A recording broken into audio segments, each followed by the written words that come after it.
All right, I think I am officially live. Yeah. It's Stizzy from the Stizzy Chronicles, chilling with the fur babies on this lovely Friday. It's time for me to feed the babies. So let's do that.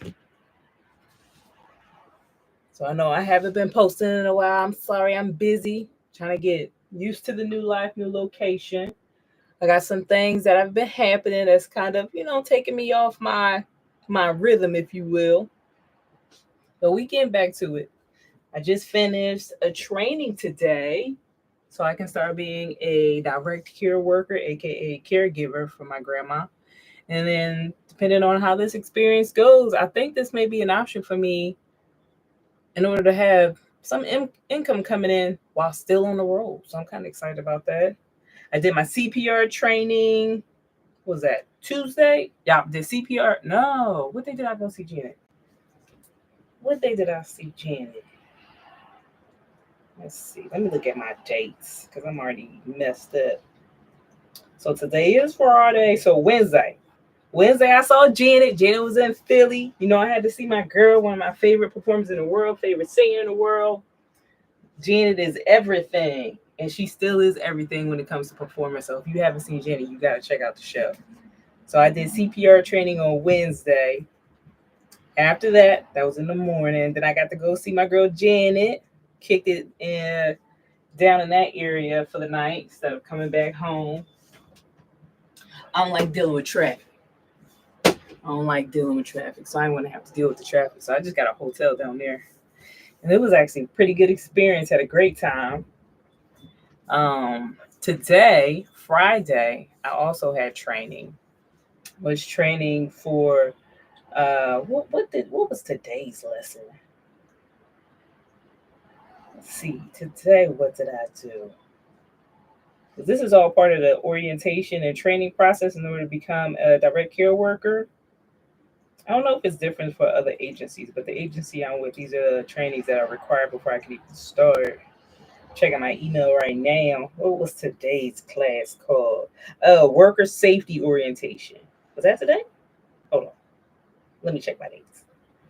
Today's 28th? Yep, today's 28th. Yeah, so today's course was worker safety orientation, home health practices. And then tomorrow I have another class. And what is that one on? They sent me like a whole gang of emails trying to get them all together, figure out what I'm doing. No, that's not the one I want. What I got tomorrow? Tomorrow is okay. So tomorrow is just pre-service direct care orientation. So I guess that's just orientation probably for the company. That's another class. My CPR actually had to go to. I had to actually go somewhere for that. And then class today was a Zoom session. Tomorrow's a Zoom session. And then as far as training orientation, I'll be all set. But my grandma is currently in a facility, like a rehab facility. So, I don't actually need to do anything. So it's kind of a good timing to get all this stuff out the way. Then once she gets home, then I can get into the groove of helping her out, keeping her safe. There's some other classes that I plan on taking too. So we have the company, the agency, and then they have a company that handles the training. And the company that handles the training, you have to do the mandatory courses for the company, the actual agency. And then they have these other courses that you can take. Why am I taking it? For the money. You already know, you get paid. So I'm going to do it. And I think it'll be helpful because some of this stuff, like, it's going to be helpful for me, my pockets, and then to make sure I'm giving the best care possible. Those courses are a little bit longer. The one today was like 4 hours. The one tomorrow is 4 hours. I want to say CPR is like 4 hours. The one of the courses I signed up for in July 7, it's a whole day. And then there's another one also a whole day. Then they have these other courses which are just like an hour long and they online. I'm doing all that because if you do all of it, first you get paid just like regular pay, and then you get some type of stipend or bonus. I'll take it. I'll take it.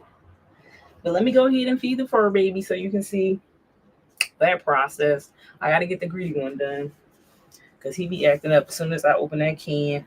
But let me go ahead and let y'all know we live. The good thing is if you miss it, don't worry. I can always just make a little video, post it up, which I plan to do. I kind of been stalling on my videos as far as my regular posts, just simply because, to be honest, like when I first got to Philly, just so you know, I have already transferred from Nevada to PA. And that first week, I was sad. You know, I left the life behind. And I know I'm excited. And I know, you know, it's a new adventure, a new place to be.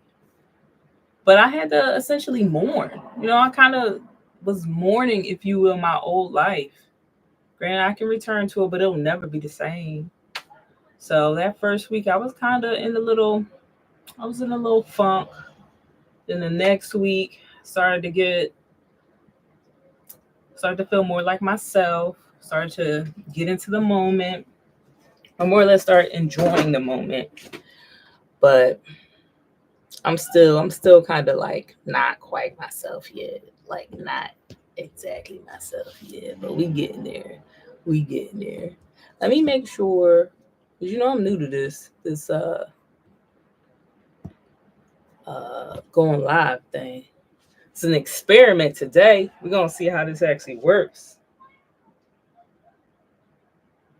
I wonder if I can see my own live on my phone. Can I see that I'm live? I have no idea. Maybe I can't see it. I'm hoping I'm actually public and not set to one of the other settings. Anybody in here with me? How do I even see if people are in here? Lord of mercy. This obviously has a learning curve. Because I'm confused. Live chat, live reactions. Also, thanks to all the support and the people who subscribe, the people who are watching my videos, because I have hit the first level of monetization. I can never say that word right. Monetization. I think that's it. So if anybody's interested, you're not required. I'm just letting you know. Now, with my videos, I believe you can do super thanks, and you can also do super chats here in the lives. And if you're not familiar with the way it works with YouTube, there's like 2 levels of monetization. The first one, you need like 1,000 subscribers and 3,000 watch hours. That gives you the level that I have now. So if I was to open up a merch shop, I can now advertise that on my page. Also, I can start doing memberships, but I don't really know what to do if I do memberships. So I gotta figure that one out. I do know with some of the memberships, people get special behind the scenes or videos that nobody else can see. So I'm gonna learn more about that. But I do have the super thanks and super chat set up. Once again, that is not something y'all have to do. I'm just letting you know it's an option. Plus, it was a milestone for me, so I'm pretty excited about that. Let me tell you. Okay, so supers, you can do super thanks, super chats, and super stickers. Just letting y'all know, for some of the people who aren't on YouTube, you haven't become a partner yet, you may not be well aware of this, but we're just gonna break it down. So super thanks, animations and highlighted comments on videos and shorts. And then I have super chat, highlighted messages and live streams and premieres. So, you know, that's something you can do now. And then super stickers were fun animated GIFs or GIFs. Are they GIFs? Are they GIFs? Those things. And live streams and premieres. What I might do, since I know I've been holding on so long on getting this next video up, because I do plan on doing something a little special. Usually with my videos, I did like the day in the life. But before I left for to come over here to the Northeast, I wanted to set it up as if y'all could just follow me for a whole week. So it's gonna be a whole week of things that it's basically just me preparing to make that first drive. And then, of course, we have the week of me actually leaving and heading on over the cross-country trip. Both of them, I think there's some interesting moments. There were some times when I was definitely like stressed, but we did it. We knocked it out. Now I just got to get it prepped and ready. My biggest holdback right now, like I said, I am dealing with life, getting myself settled, making sure I can help my grandma when she gets home, and, you know, getting over my feelings. And then, the idea of sitting down and editing this, I'm kind of like, oh my God, dragging my feet, because it's going to be a lot of editing. And I do want you to know, I edit because I'm interested in learning how to edit. If you want to do videos on YouTube, you do not have to edit. That whole raw cut, no editing, that's starting to take over. So if you're interested in starting a channel, please do not let the editing process hold you back. I'm doing it because I want to learn how to edit. If that's something that you don't want to do, just filming videos. Give us those mistakes.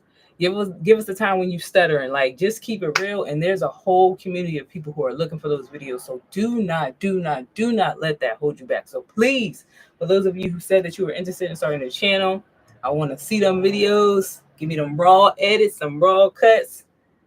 The world is waiting for that stuff. I might start doing some of that as well, because the editing do be slowing me down. I'll be wanting to get these videos out a little faster. But at the same time, I'm like, if I can learn this is a skill that I can use as a way to bring in income while I'm on the road. That's also why I'm training to be a caregiver. Right now, just for my grandma. But if I like it, maybe I'll do it for more people. We'll see. But right now, let me feed the fur babies. Y'all probably can't see. Well, I know you can see B Rabbit's ears. Here he go. Wildcat's here too, but you can't really see her. And then Fatty, old chunk butter over here. He waiting for his food. His food right up there, so that's why he near his automatic feeder. So we're gonna do it's dinner time. So the dogs just get boring old kibble. I'm really trying to get to the point where I start feeding them, meals, so they don't have to deal with this boring stuff all the time. I'm still gonna keep them on kibble, but I done made a mess. That's gotta get cleaned up. Otherwise, I'm gonna get critters. I really want to get them on a better diet, because this kibble just ain't it. B Rabbit has allergies, so there's certain kibble that I can get him. Of course, the vets are like, get on a special diet, the stuff that they prescribe you. That stuff is so expensive. I don't want to do that. And then when I get him regular kibble from the store, because he has food allergies, like the main 2 ingredients he might not be allergic to, but then once I start reading the pack, something in there he's allergic to. So then I always got to deal with him itching and licking and getting on my nerves in the morning and the evening. So that's why we're going to try to do something new. So you may start seeing some lives or some videos of me cooking for the dogs. If y'all see me doing something wrong, help, because I don't know how to cook. If y'all haven't seen the video when I was making my little rice and salmon, that video was not a joke. That's how I eat, okay? I survive off food. I don't enjoy it. I know y'all hear Fatty. But first, let me get the dogs together. I got them on that Kirkland kibble. Good old-fashioned Costco. It's good. I think. You see how he be cursing me out? So we got the kibble. Then we're going to put some water in it. Sometimes when I'm fancy, I heat up the water for them so that it feel like they having a warm meal. So we're going to do kibble, a little bit of water. The kibble, I always recommend add some water to it, because it's like, imagine having to eat dry cereal every day, all day. Kind of boring. So give them a little water with it. And then since it's dinner time, I got to make sure they brush their teeth. More Kirkland products. I wonder if Costco sponsor people, because as much stuff as I buy from them, we need a partnership. I will tell you though, I'm not too happy nowadays. Not necessarily with Kirkland. Well, with the state of Pennsylvania. Because, hey, yes, my first live. I'm excited to be here. We got Donna Lee Berry. I see you. Thanks for stopping in. We just chilling right now, enjoying this Friday. Trying to catch up, just give y'all a few updates. Since I haven't updated people with videos, we're going to do a live instead. So we got the kibble for the dogs with their little, brush their little teeth. So B Rabbit, come on, he usually is closer up to the front. And then Walker, she come back here. Got Gotta separate him a little bit because B-Rab will go through his food real fast and then try to hop into Walker's bowl. And as you can see, Fatty just being Fatty, he'll be here the whole dang on time harassing me. So Fatty, I'm now putting him on a mixed diet where it's kibble and wet food. So breakfast and dinner, he gets wet food. And that's the times that I feed him with the dogs. And then he also just has an automatic feeder that feeds him throughout the day. The automatic feeder did help with getting him to lose some weight. I know he's big now, but this boy used to be 21 pounds. Now he's down to like 17, or at least the last time he was weighed, he was 17. But that was before we left. Hopefully he hasn't picked up any weight since we got into Pennsylvania. So now for Fatty, once again, more Kirkland. They stay getting my money. But I was looking into maybe BJ's Warehouse. They got a BJ's Warehouse out here. And I know that they are similar to Costco where they sell bulk items. But then they also have apparently smaller quantity of things. I have never been into BJ's, but I may switch to them. Oh, I know what I was about to say. So I'm getting distracted. So we're coming out to PA. Here's the thing that's stressing me out. So in Nevada, there's a couple things that are legal in Nevada that I don't have access to here in PA. One, not that I'm saying I do this, I'm just saying, just to let you know. In Nevada, marijuana is recreational and medical. You could literally just go to a dispensary, get you some greenery, some edibles, some tinctures, anything you think of. They even got sodas, drinks. They got it all. That's not an option here in Pennsylvania. It's not recreational in Pennsylvania. It's only medical. Some places do sell something called like Delta 9, which is, I don't really understand what it is. So that's one thing that I had to adjust to now that I've transferred over to the new state. And then alcohol is different here. In Nevada, you can buy liquor literally from everywhere. Like you can walk into a CVS to get liquor. Grocery stores. All the casinos, you can buy it. And I'm not talking about, at the bar, but you like the shops that they have, you can buy it. Like some places, like gas stations, you can get liquor sometimes. Like liquor is just, I guess, privately owned. So any and everybody can sell it. Here in Pennsylvania, is monitored by the state or is state regulated. So you can't go everywhere. So when I went into Kirkland, just knowing that I was going to get my Kirkland liquor and I didn't see it, I said, wait a minute now. I'm ready to go back. I'm already ready to go back. I guess that just means, I don't drink that often, but when I do drink, I like to get it in bulk at a lower price because I like to save me my monies. Now, if I do decide to go drink and I'm just I still can get the regular bottles that are out, but I'm paying more money per ounce. I don't like that. Let me go ahead and get Fatty taken care of so he can stop yelling at me.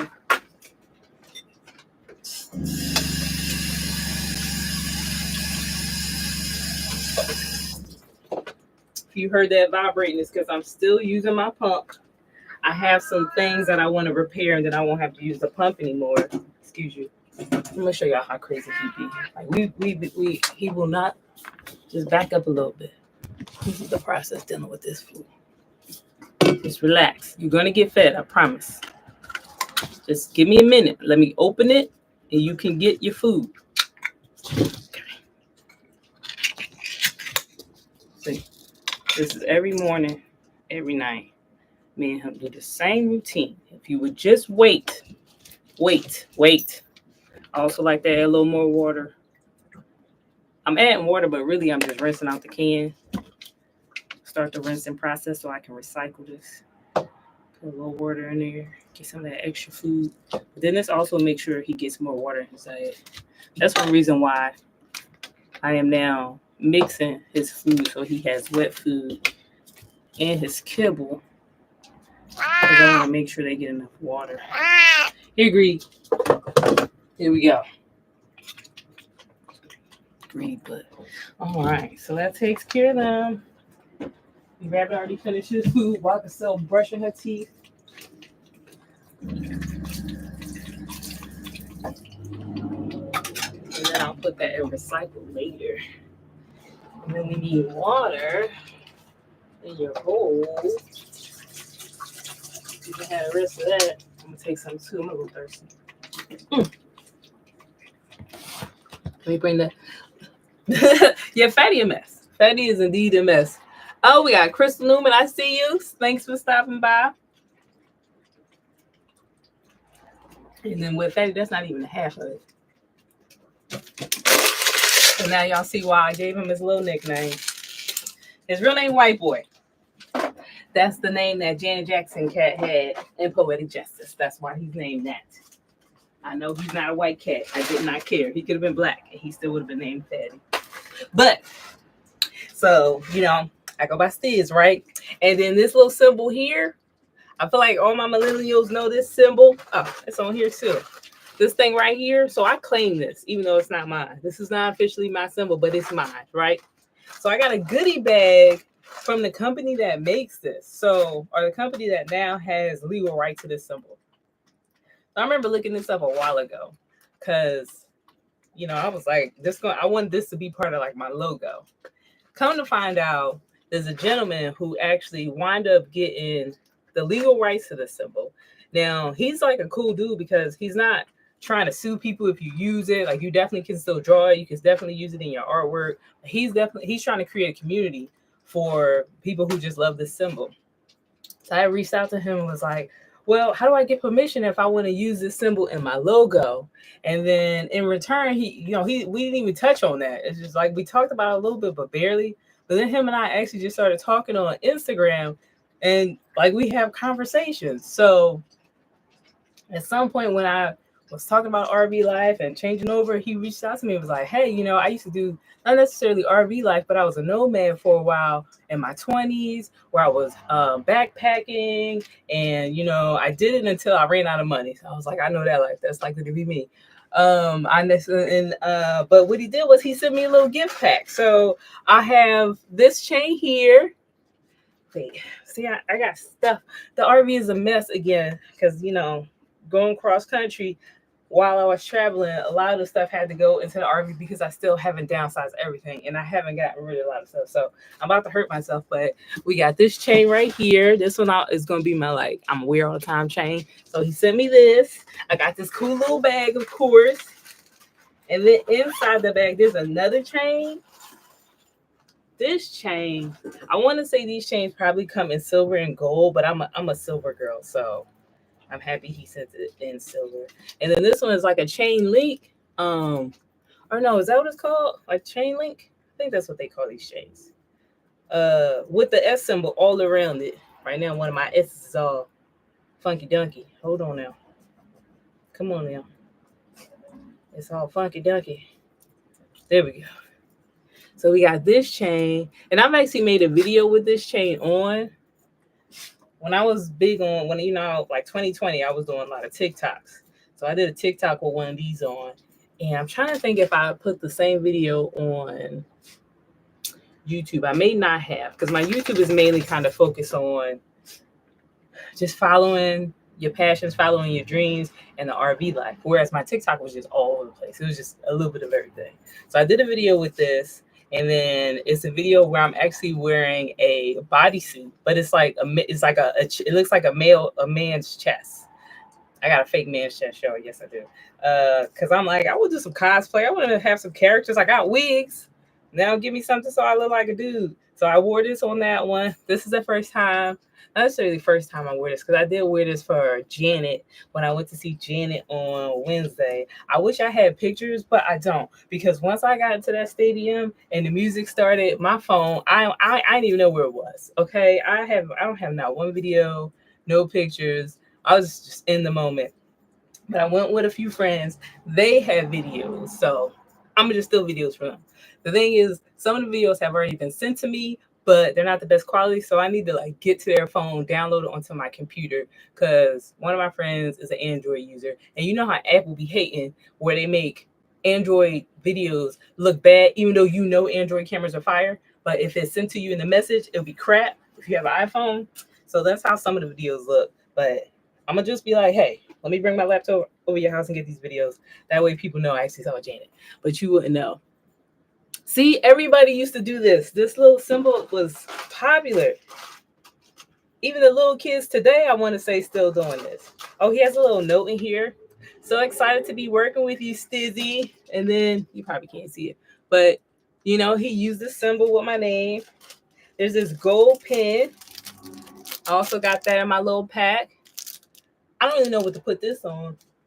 The first thing that came to mind was my little, I still for some reason have my brownie sash from Girl Scout. That can go in my brownie sash, but I don't wear that, so that's not a good idea. But I think I could probably rock this on my jackets. And then these paper clips. These paper clips are cool. Only thing is I don't really deal with paper anymore, so I ain't got nowhere to put it on. We got these little clips. Wait, I gotta do like they do on wait a minute, let me get a backdrop so y'all can see. Hold on. See, I don't wait a minute. Okay. That's not gonna work. Okay. Can you see with this? A little bit. But these are cool. So if you're interested, the website or his Instagram is literally the S thing. That's the S thing. That's his Instagram. And I want to say that's the website as well. So they are selling stuff. They got clocks, rugs. I told him he needs to do a Letterman, like a Letterman jacket. I always wanted a Letterman jacket. I never had one. So I was like, let me get a Letterman jacket with my S on there. And he's like, he's looking into doing jackets. And then they highlight a lot of people's artwork, a lot of people's clothing designs, tattoos. I think they have a whole book of people's tattoos with the S thing on it. He need to get me up in there because I got a tattoo here on the band, the other side. It's really the Stizzy S, but that's what I call it. But some people think it's like, there's another brand like Stuzzy or something. I don't know if it's a smoking brand or a tobacco brand or something, but it's not like nobody really knows the history. So that's why I'm claiming it. So it's my little gift pack. I'm so excited. I got a gift pack, y'all. I think I'm so cool. But anyway, at some point I think I have a place where my jewelry is, but it's in the back. So we're not going to do that right now. But that's what I'm excited about. Excited about my little lessons that I've completed, my little CPR training. That's what I've been up to. Trying to make some money on the side, just have some extra skills. So when I'm on the road, I have something that I can do to bring in income. Because if I can bring in some income, even though I don't want to work and I don't have to work just yet, but if I can bring in some income, that's the longer that I can stay in this lifestyle. But I am realizing that even though right now I don't have to work, I can still afford this lifestyle. Once it's time to go back, hopefully not to a 9 to 5, but go back to a job where it's more consistent, because lot rent sometimes is similar to like an apartment. For example, where I'm staying now, which is the first RV park that I've been in, lot rent is like $5.95 a month. And it's real simple. It's nothing exciting about this place. In fact, a lot of people that are in this park are here year round. But there are people who come and they just come for a couple of days. But most of the people are just stay home. This is it.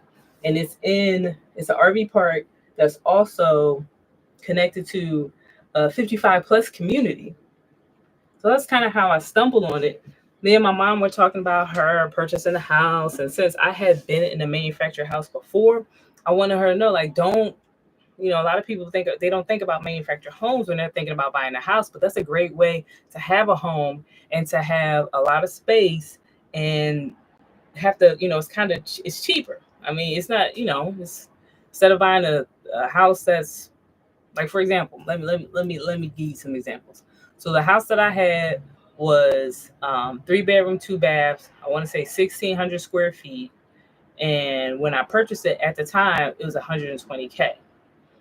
And that's because it was a manufactured home. Now, if I had purchased a stick and brick home, same dimensions, I mean, I don't really know, but I know I couldn't afford it. Okay. So I was just letting my mom know, hey, you should look at some manufactured homes. And she was like, I don't think there are any manufactured homes in Philly. So then I had to look it up.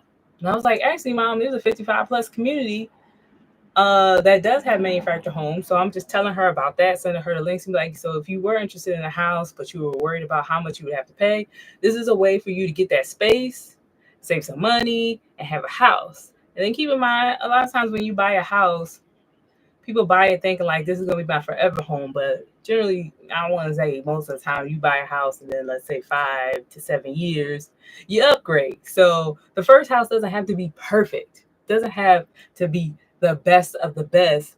but it can be something nice. And for me, it worked out because once, I decided to sell mine, the property value increased, which is why I am debt free, living in an RV, and haven't worked since July of 2022.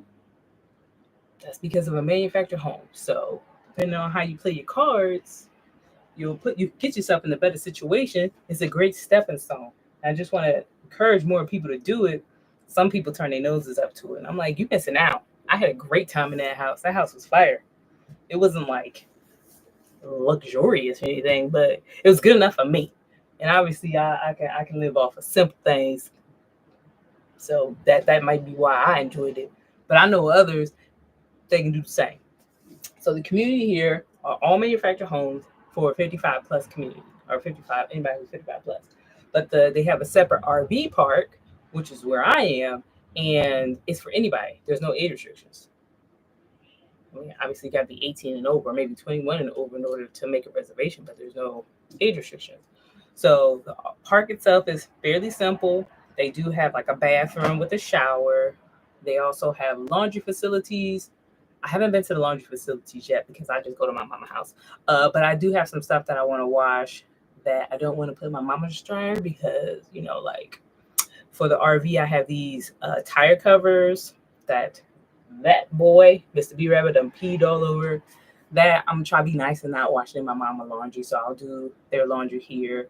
And then I also have Fatty's bed, which y'all know how he is when he's traveling. He want to pee on everything, so it's pee on that. So there's a few items that I want to wash that are kind of like outside stuff. So I'll be nice to my mama and not put it in her laundry. So I can wash that here. And then they have anything else? They may have a few other amenities, but it's not super cool. They got some RV parks where they have go-karts, they have golf courses, pools, clubhouses, exercise centers. Granted, once you have all those amenities, you got to pay for it. Like I said, I prefer the simple. So it's $5.95 a month, and then utilities are included, and you have a $50 a month electricity allotment, or can't remember the word they use, but you can, I guess, up to $50 is covered in the rent, and then anything over that comes out of your security deposit. And then, of course, once your reservation's done, anything that's left on your security deposit, you get back. Another cool thing about this that I think is so cute is that we get our own individual addresses. So I thought that as far as like packages from Amazon, my drug, or just packages in general, I would have to have sent to my mom's house and I have to go to her house, get it. But I got an address, so they just come right to the door. In fact, I think I actually have something today because I saw somebody here walk by. Okay, something's out there.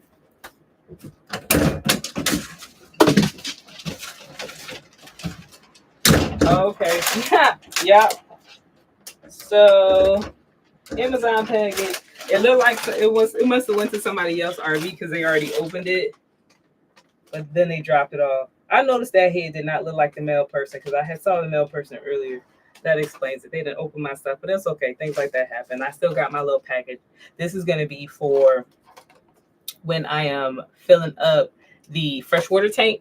As of now, I just have a garden hose, and with the freshwater inlet, or I think they also call it like the gravity inlet. They have a few different names for it. I be trying to shove it into the hole, but the hole that's there, that don't really work out. And sometimes it causes some type of weird suction, where it's like the water doesn't have enough. As water's coming in, there's nowhere for air to come out. And then there have been times where when I take out the hose, it's just like it's like this water explosion. But I saw one of these online. I want to say it was an Instagram where it's like RV gears. They highlight RV gear. So I saw this. So I'll be able to put this thing on the hose. And this is only if I'm filling up my fresh water tank. As of now, I'm using my fresh water tank and my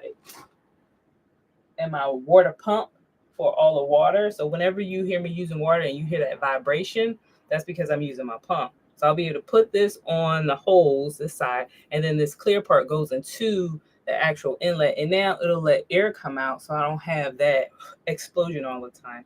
Then it has this cool little lever that I'm able to turn on and off. So I'm excited about this water tank filler. That's what it's called. When I repost the video, I'll give more information in case this is something somebody else needs. And then I do have a lot of projects coming up. And since now I'm, going live, I may do it as a live where we'll see how many projects I can get done a day. Because I want to say like 2 buckets, maybe even 3 of things that I purchased when I was still in Nevada. Because I was stocking up on stuff. There's this website. Y'all got to check it out. If you're in Las Vegas, Phoenix, or the Philly area, I believe those are the locations that they have, called NellisAuction.com. With Nellis Auction, they sell like Amazon returns, Home Depot returns, Target returns. They basically just sell returns. Now just think about Amazon. If you have an Amazon Prime account and you buy something, you're like, change my mind, and you send it back. You ever wonder what happened to that stuff? Some of the stuff, if you haven't opened it, they probably just put back on the shelves. And then others, somehow or another, it gets to Nellis Auction. Then Nellis Auction auctions it off, and you pretty much can buy a lot of these items for sometimes like a quarter of the price. I have saved plenty of dollars through this Nellis Auction. Now, when I was in Las Vegas, they had a lot more cooler stuff. I want to say their Phoenix location is their biggest warehouse. Then in Vegas, they have 2 warehouses and then like an associate warehouse. And then now they have one that's technically in Jersey, but they call it their Philly warehouse. It's not Philly. It's in Jersey. I've been watching their stuff. For the Philly one, I did put a few bids, but they don't have as much stuff as like Las Vegas. So I'm kind of sad, which is also why I'm glad I stocked up on stuff. I'll be thinking. I've gotten some stuff that may be retailed at, let's say, $100, and just nobody auctioned. Nobody else bid on the auction. So I got it for, I bid $1, but then with the taxes and then like their premium may have come up to like $1.75. Exactly. Some of the things that I'll be, so a lot of the stuff that's in those buckets are things that I just kept stocking up. Because I was like, just at the time they didn't have a Philly location. So I was like, this is one thing that I'm really going to miss about Vegas. Let me just make sure to get as much stuff for the RV as I can, knowing that it's a sale. Now, if you do look into Nellis Auction, and then Nellis is, if anybody's in the military, Air Force, there's Nellis Air Force Base in Las Vegas. I'm pretty sure that's where they got the name from. But it does confuse me that their Phoenix location is their main warehouse. So that's kind of confusing. So I could be wrong about the name. However, just look at NellisAuction.com. Check it out. So Vegas, Philly area, Phoenix. Those are their locations now. Now I've been following this website for a few years. Definitely it's been at least 5 or 6. So when I first started, they were fairly new. And then it's just growing. That's how come they've been able to expand. But I'm no gatekeeper. I'm going to let y'all know you got to save yourself $1 and be the same. If you know where I can get some stuff for cheap, don't tell me.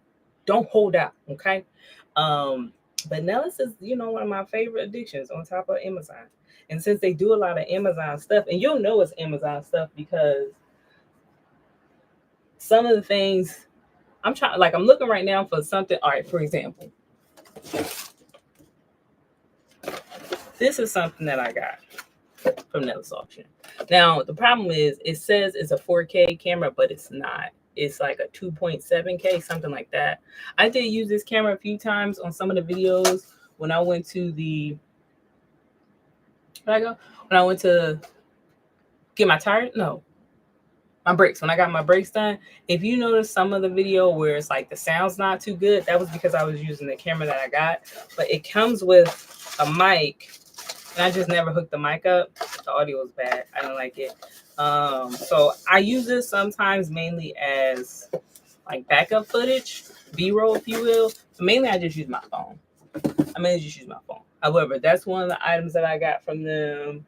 I just put this up. It's just like a thermometer and a clock. I just put that up. I got that from Nellis. And I want to say that probably was, I think all their stuff started off at $1, so that was probably $1. I'm trying to see. No, I think this I got actually from good old fashioned Amazon. Maybe I have nothing in the RV right now. Everything that I've gotten, that's still boxes, probably still down underneath in the garage. But some of the stuff hasn't even been open. So if you are looking at this website, some of the stuff isn't open. It will tell you, and then they also give you pictures. They also give you like the name of the product, pretty much how it's listed on Amazon. So you can always copy and paste, then go to Amazon, look at the information that's on Amazon, because you're not going to get too much product detail on Nellis. Get an idea about reviews, um, any issues, just get a real good idea of what this product is. Also check to see what the real retail is, and then start my bidding. But be careful, because sometimes your ego will get in the way and you'll bid a little crazy. I have seen people bid more than it's actually worth. Don't do that. But I want people to check it out, because it's definitely worth it. In addition to some of the things being completely new, some of the stuff is used, or some of the stuff somebody has used before, but it may not be that bad. Like for my house, a lot of the decor that I had that was on the wall was stuff that I got from Nellis that said that there was like minor damage. When somebody looking at it, they never noticed it. So I'm like, bet, give it to me. And then some stuff you gotta be real careful. Some stuff may not be like that camera. Some stuff may not be advertised correctly. Some stuff you may get it and then realize that it's broken. But the good thing is you can always return it. So if you get something, always just check to make sure it works. If it works, everything's in good condition, keep it. If not, just take it back, get your money back, and then start again. So we are going to be doing a lot of Nellis projects coming up. When I finally install those bad boys, I got some cleaning to do, because I have too much stuff in the RV right now. But it was useful when I was traveling. However, now it can go. Like Fatty's, his crate is still in here, because I need to wash his blanket and his bed. By the way, that medicine ain't help at all. He acted up the whole way. And I don't want to say it didn't work at all, because maybe it did calm him a little bit, but you couldn't tell from the amount of noise that came out of this cat. Here we go. See, I know I had some other stuff. All right, so Nellis, right? These lights that I got. So these are lights. I got these from Nellis. Now the cool thing, it's cool because I got this one. Now when I first got it, it's supposed to be 2 lights and 2 stands. But one stand was missing. So then I just reached out to Nellis and was like, hey, one of the stands is missing. Then they gave me a discount. So I said, bet. So these things may retail for, let's say, I can't remember off the top of my head. Let's say they retail for like $50, but then I got it for like 15. So it'll be stuff like that. And sometimes, the things that may be wrong with it, it's functional. It's just something's missing or something's a little scratched. But if that little stuff doesn't bother you, it's worth the savings. And let's see, anybody else done popped in? All right, now I'm actually starting to get hot. I wanted to pop and just say hello, let y'all know that I'm still alive, still kicking. And yes, I do have videos coming out. I'm just taking a little bit to get back into my groove, but we getting there. We are definitely getting there. Only thing is I'm getting hot, and I want to put on the AC. It's just if I put on the AC, you're not going to be able to hear me. So we're going to hang out for a little bit longer, and then I'm going to have to catch y'all later. Just know that we do have some stuff coming up, some stuff planned. And then now that I'm in a new area, I'm trying to see, like, what should I do? I definitely want to check out some trails, like, go for a walk with the dogs. So I got to figure out what trails are nearby. I'm not much of a foodie, but I'm from Philly, and one thing that I really got to check out is Rita's water ice. I gotta get me some Rita's. So I'm gonna have maybe a video where we do that. There's some amusement parks that aren't too far from my area that I used to go to as a kid all the time. So there are some things that I want to do just to see what it's like as an adult that I used to do all the time as a kid, like in the summertime. Maybe do some videos on that. And then I'm trying to think, like, if you guys have any ideas of something I can do, some touristy stuff that you would want to see, you can just let me know, and then I can go ahead and look into it. I was thinking about, just kind of going on Groupon, going under like things to do in Philly, and then kind of doing some of those tours. Ooh, I definitely got to hit up the Franklin Institute. Franklin Institute is a science museum here in Philly.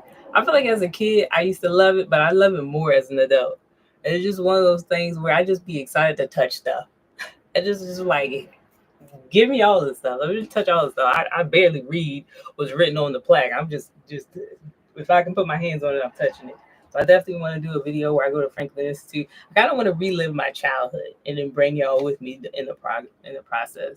And then of course, if y'all have suggestions, I want to do some of the things that y'all suggest, because there may be things out there that I'm not thinking of.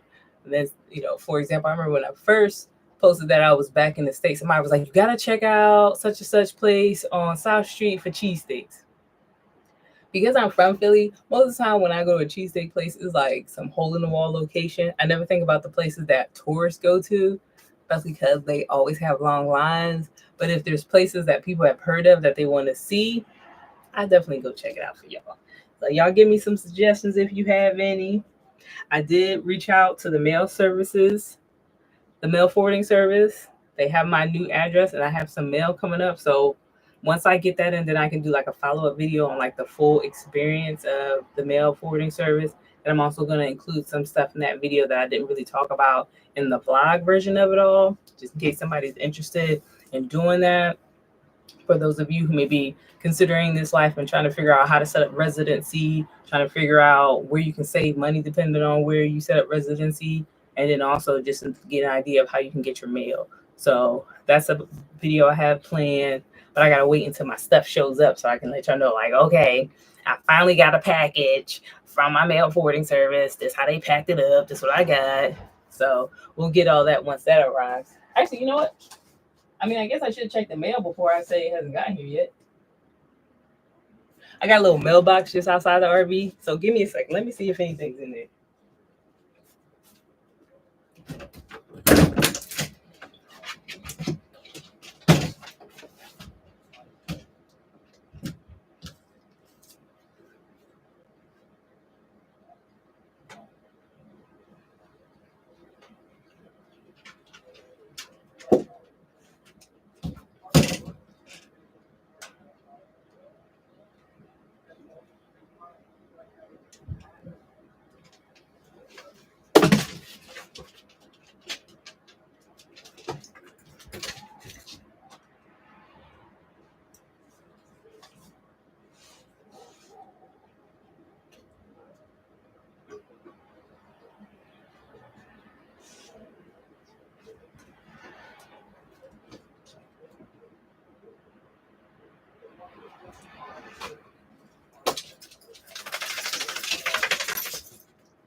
Well, that mail has not arrived yet. I got mail, but it's not my mail.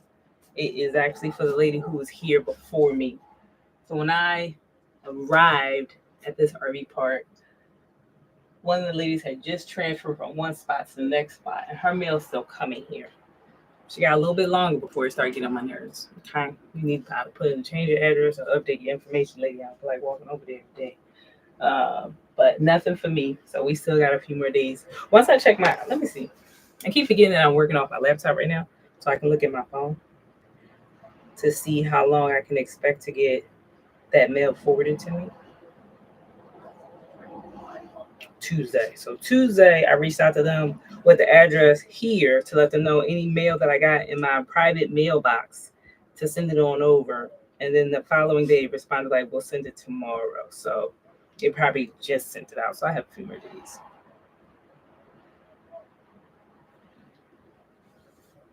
But we'll see how that comes over. I'm excited to see that process. Ooh, it's getting hot, y'all.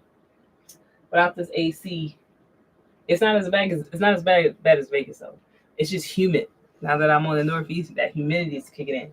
Anytime I walk the dogs, every time I come in, I cannot wait to get into the shower. I just feel so like sticky. And a lot of people are like, "What's worse, the dry heat or the humidity?" They the same. They both annoying in their own different ways. They both annoying.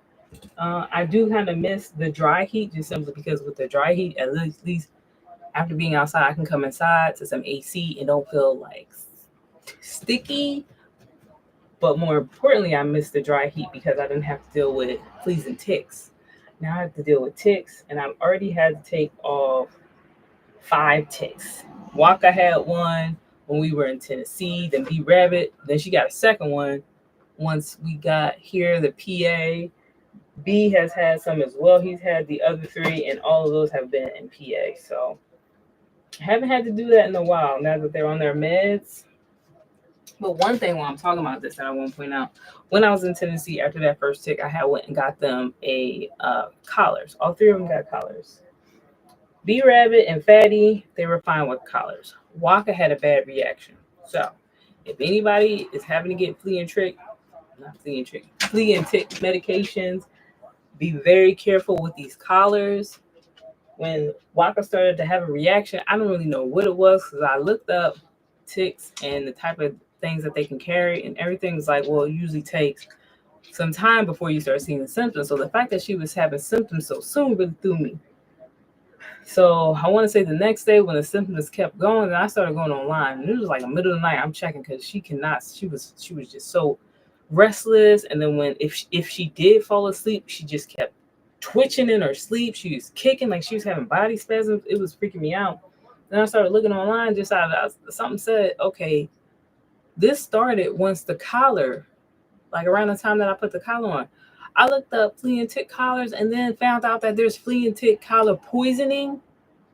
Some of these animals, in addition to like the rashes on their body or maybe getting sick, vomiting, diarrhea, some of them have neurological issues. Some of them have seizures. Some of them die.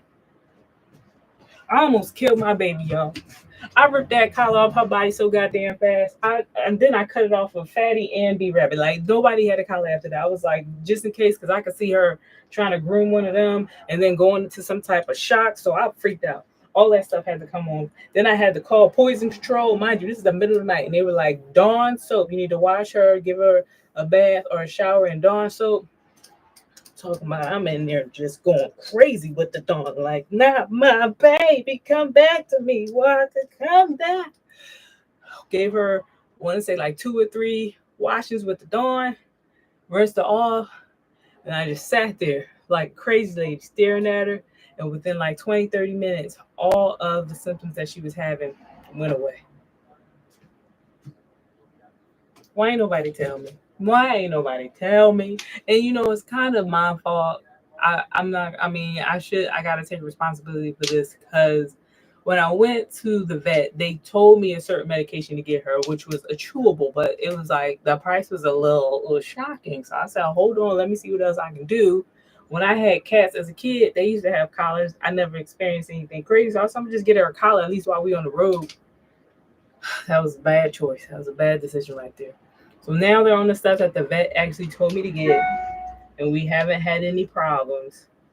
I do wish that we could do something else, something a little more natural, because even the chewable stuff can have side effects. I keep watching them, just, making sure nothing's wrong. Be sitting there examining their poo to make sure there's no internal bleeding. But it doesn't seem like anybody's having any issues. I got to feed it to them every month. So we'll see how that continues. But if you are traveling with your fur babies, just get the stuff the vet tell you to get, or do your research. I know they got some stuff that's natural.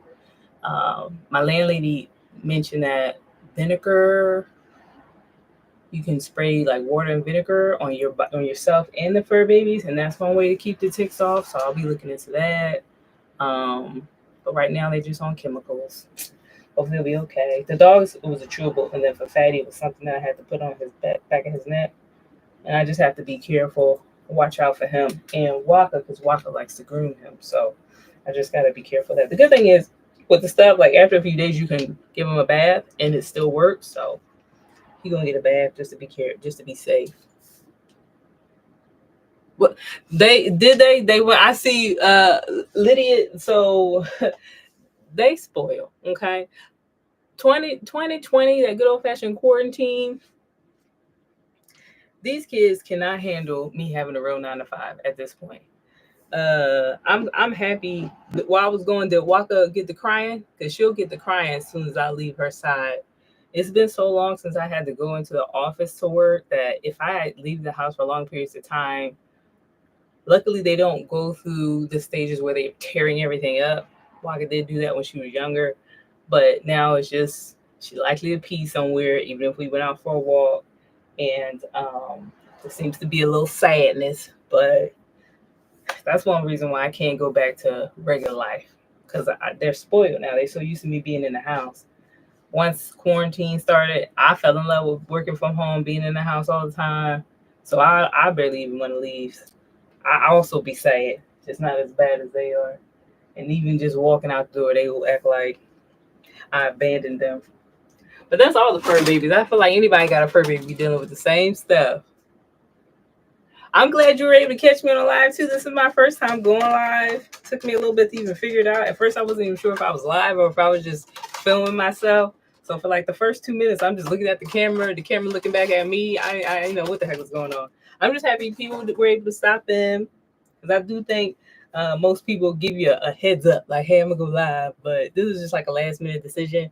Once I got out of my little class today, I was like, well, let me just talk to everybody, because I know it's been a minute since I dropped the video, so let me just see what everybody's up to. I do want to make this a regular thing, going live, so y'all can actually see what my days are like. Not just get the videos where it's edited in this music, like see. Because sometimes I got to edit out stuff, so y'all don't realize how crazy I am, how stressed I be with some of the stuff that I'll be doing, especially when I start posting these DIY, or when I'm gonna start going live while I'm doing these DIY projects, and y'all gonna be like, Lord have mercy, why does she like doing the projects? I mean, I'll be stressed doing the project, but when it's all said and done, I'm happy. When I'm doing the video, I can edit that out. If I start crying, like, this is getting on my damn nerve, like, just cut that out, skip that part, and then y'all like, oh, that look like a fun project, and meanwhile, I'm like, I hated that shit until it was over. Once it's over, and I was like, that was cool. Let me do another one. I think that's a sign of mental illness. Yeah, that's because I be wondering myself, like, why do I like doing these things? Looking for more videos. I know, y'all. I got some coming up. I mean, I'm excited to show y'all the prep week, and then of course the trip. Just keep in mind with the trip, it's not gonna be all fancy dancy where it's like, oh, while we were in New Mexico, we went on the mountains of whatever. No, this is literally I had me relocating just from one spot to the next. So you'll see what it's like to just kind of do your best to drive straight through. That's what we did. We did encounter a few hiccups. I think I had already showed y'all my tire. So at some point we had to deal with the tires. It wasn't a full blowout, thank goodness, because with blowouts, I know you can get some damage to your vehicle. There's some markings on the side where the tire got all ripped up or whatever it's called, but nothing too dramatic. That did delay my arrival date because I wound up where we broke down. We hung out there for a few days so I can get new tires on the RV. But you'll get to see. I got all that. I got all the footage for it. Just a matter of getting it together. So those videos are coming soon. I promise. I promise. I promise. Let's see. Crystal, I see you. By the way, just so y'all know, my real name is Crystal. So seeing my name, but I spell it with a C. You have a gift for storytelling. Thank you. That's one thing that I've heard before, and I think that's another reason why the vlog did so well. At first, I wasn't going to do it a vlog style, because when I watch YouTube, I usually watch a lot of the tutorials. My favorite thing is tutorials and like ASMR. I watch ASMR videos because I'm terrible when it comes to like going to sleep at a normal time. That doesn't happen in my life. And also I like to watch ASMR massage videos because I can't afford the massage. So I just watch people get massages. I know. You gotta do what you gotta do anyway. So when I did my first vlog, I wanted to just try a new type of style, and that's what everybody wants. So that's what I'm like, all right, bet. That's my path, that's my purpose, and that's what we're gonna do. And I think the storytelling is one thing that helps people, and then I am hearing that some people are getting encouraged. So that right there really hits my heart. The fact that people are getting encouraged.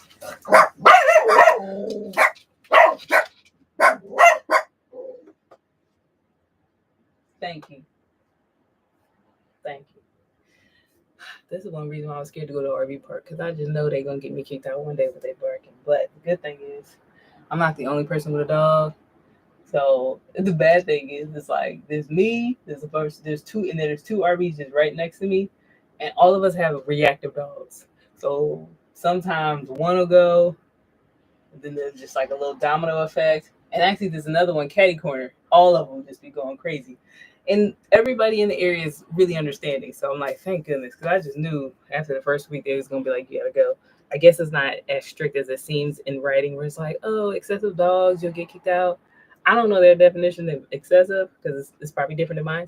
So that was also something that I was happy to see. Like, okay, so other RVers are dealing with the same thing. Once again, I think that's that's that quarantine life. That quarantine life got all these dogs I know what to do whenever they hear sounds, see other people, see other dogs. And I'm just not interested in being out and all that craziness to get them desensitized. I'm just like, look, if they start barking, I just be trying to distract them.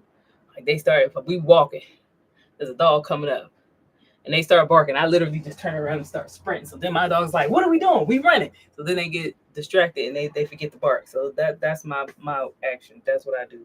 I don't want to be embarrassed if I take them to a dog park. So people just gonna have to adjust. And I'm just seeing that other dogs in the community are the same way. So I really just feel like it's a 2020 thing that just has affected all our fur babies, and we're gonna have to deal with it for a while. Let's see. Hit the likes, guys. Oh yeah, thank you. I appreciate that. You gotta help me out on some of this stuff. I gotta know the proper etiquette for lives. I know how to do a short form video, and I'm working on my long form videos. But the lives is gonna take me a minute. I might have to hop into one of these tutorials to learn about it. Let's see, what else can I kind of update y'all with? Y'all got any questions? I know y'all want to know when the next video is. That I don't know, because this training is kind of messing me up. Usually I would have been able to get a video out this week, but having CPR training Wednesday, then my Janet concert, so that means I was not thinking about videos. Thursday I came home and passed out. Okay, I'm old, I was tired. And then Friday we had the class today, have class Saturday, and then Sunday I'm free, but I may go hang out with my mom.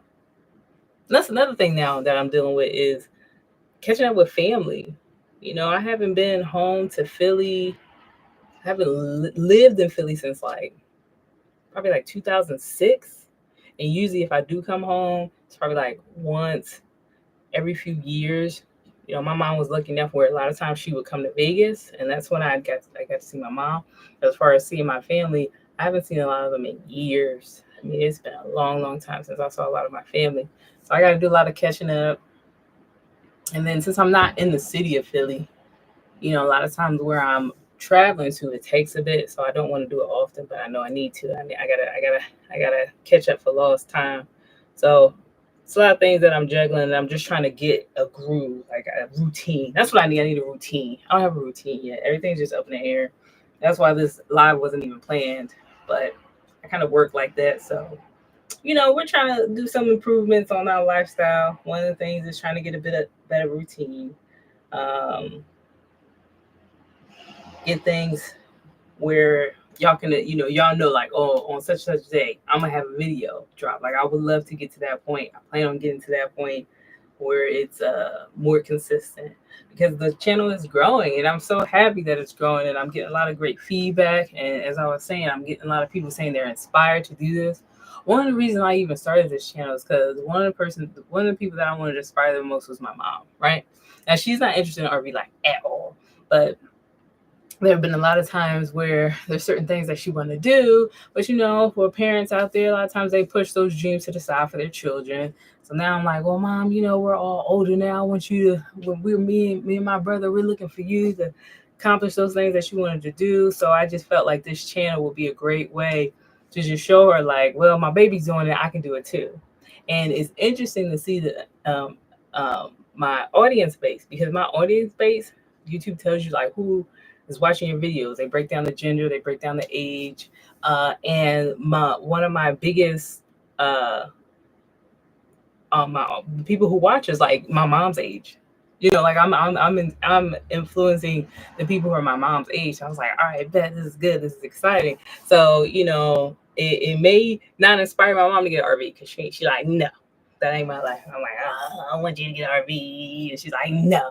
But we all have to understand that sometimes we want something for people that they don't want for themselves. You got to accept that, move on, and root for them based off what they want. So, you know, my mom loves working. I hate it. She loves working. I hate it. But she's happy. So that's all I can ask for, right? But in the meantime, if I can inspire other people to just take the leap, don't be afraid. You know, the confidence may have to come later. It's all right.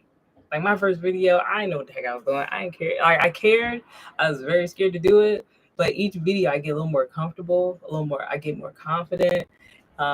So, you know, getting to the point where people are probably like, "Oh my God, you make videos." Like some people say to me, "Like I wish I was as brave as you," not knowing I'm just as scared as you. Only difference is I recorded and posted it. That's the only difference. The fear is there. I'm just purposely forcing myself into the situation because what I get back from it makes it worth it. Like the feedback that I've gotten, hearing some of your stories, like I plan on, you know, I have this plan, but in a year I'll be RVing, or, you know, may have, you know, just hearing those stories, it's like, okay, I got to put another video out.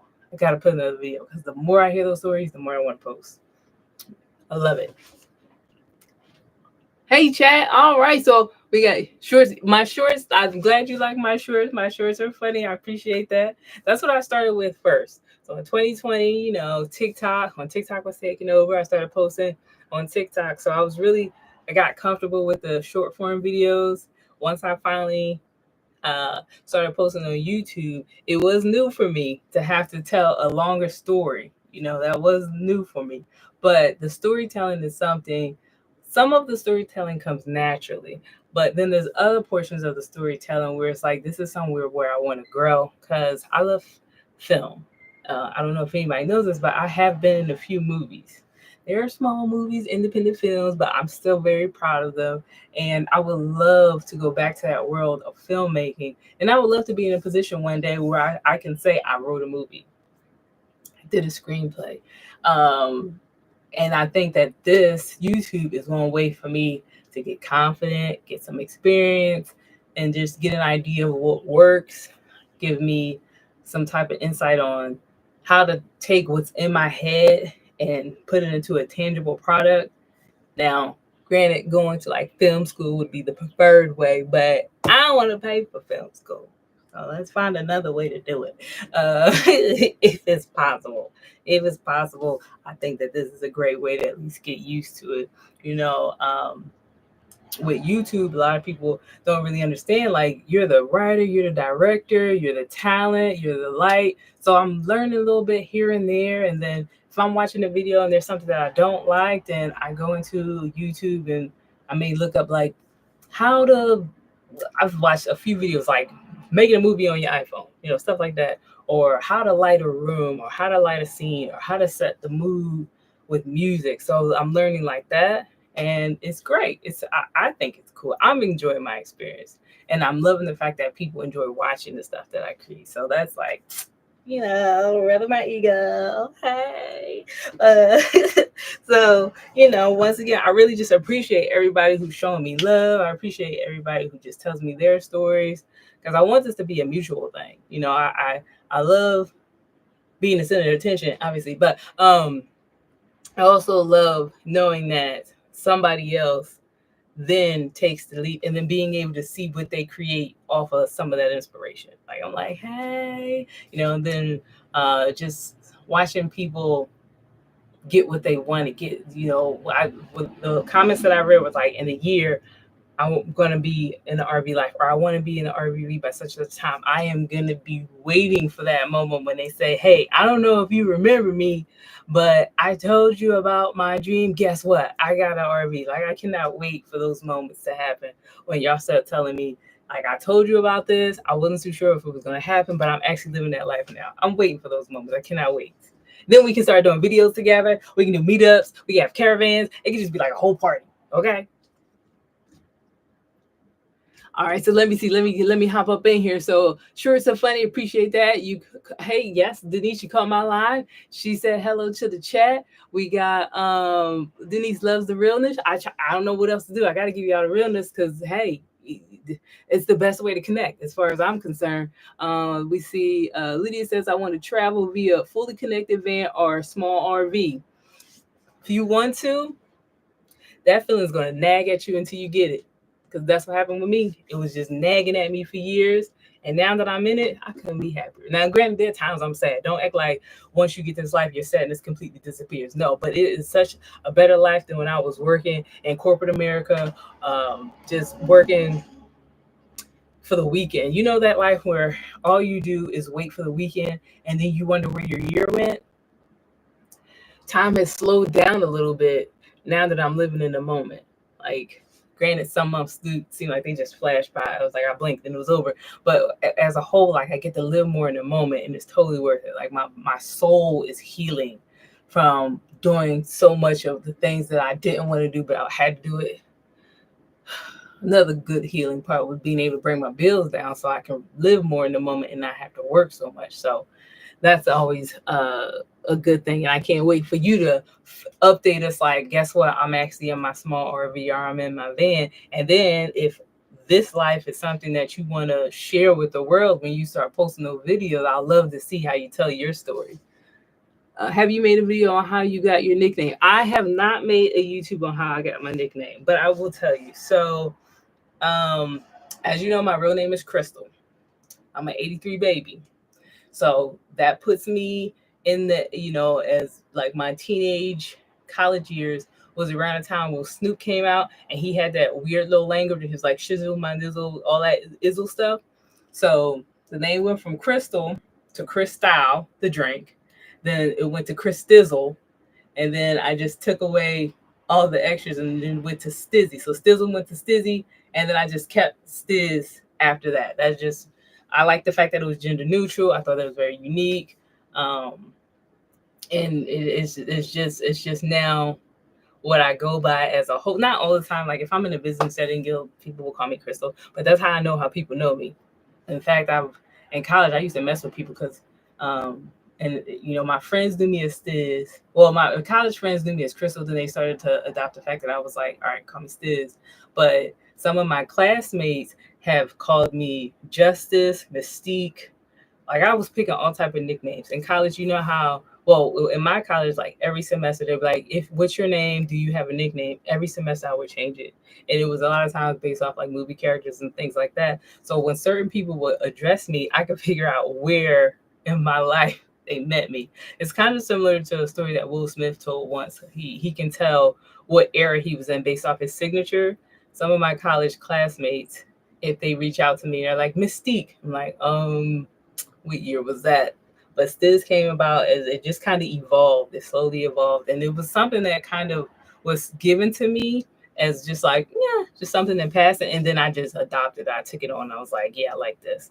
And now I'm just Stiz. I'm just like, call me Stiz. But there's still people who call me Crystal. That's how But if you're talking to like my mom calls me Chrissy or mommy. I have friends that call me Chrissy. Some of them just making sure it say Chris. And then all my Vegas friends call me Stiz. And then anybody who knows me from the internet knows me as Stiz. So that's how that name came to be. Sunshine Car Adventures. Hi, watching from Philly. Oh, so you're in Philly? Are you like in Philly or a Philly suburb? Because I'm in the Philly suburb.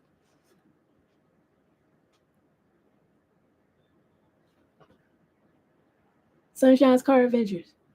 Well, Sunshine, I'm gonna have to check you out just by the name Philly. So you are straight in Philly. Okay, so well maybe we need to link up. You do videos? I feel like by your name alone, you probably do videos. I don't want to like click your name and then get taken off of the live. So I'm gonna have to come into to check your account later. But if you do videos, if you've been in, are you from Philly or are you just in Philly? Because I'm about to be like a little. All right, well, we're going to work together. We're going to get that little turned into a lot, okay? So we can start doing videos together. So I take it, are you a car nomad? By your name, I'm just going by the name. Born and raised. I'm born, raised into that 18. I said, deuces, this ain't for me. I like land, obviously. Y'all don't seen. I'll give me some land. I want to learn that city life be irking my nerves, especially when it comes to not being able to park, traffic, your neighbors being right next to you. I'll be like, get off of me, dang. So I like the suburbs. Weekend warrior. Okay, bet. So you probably can show me some stuff.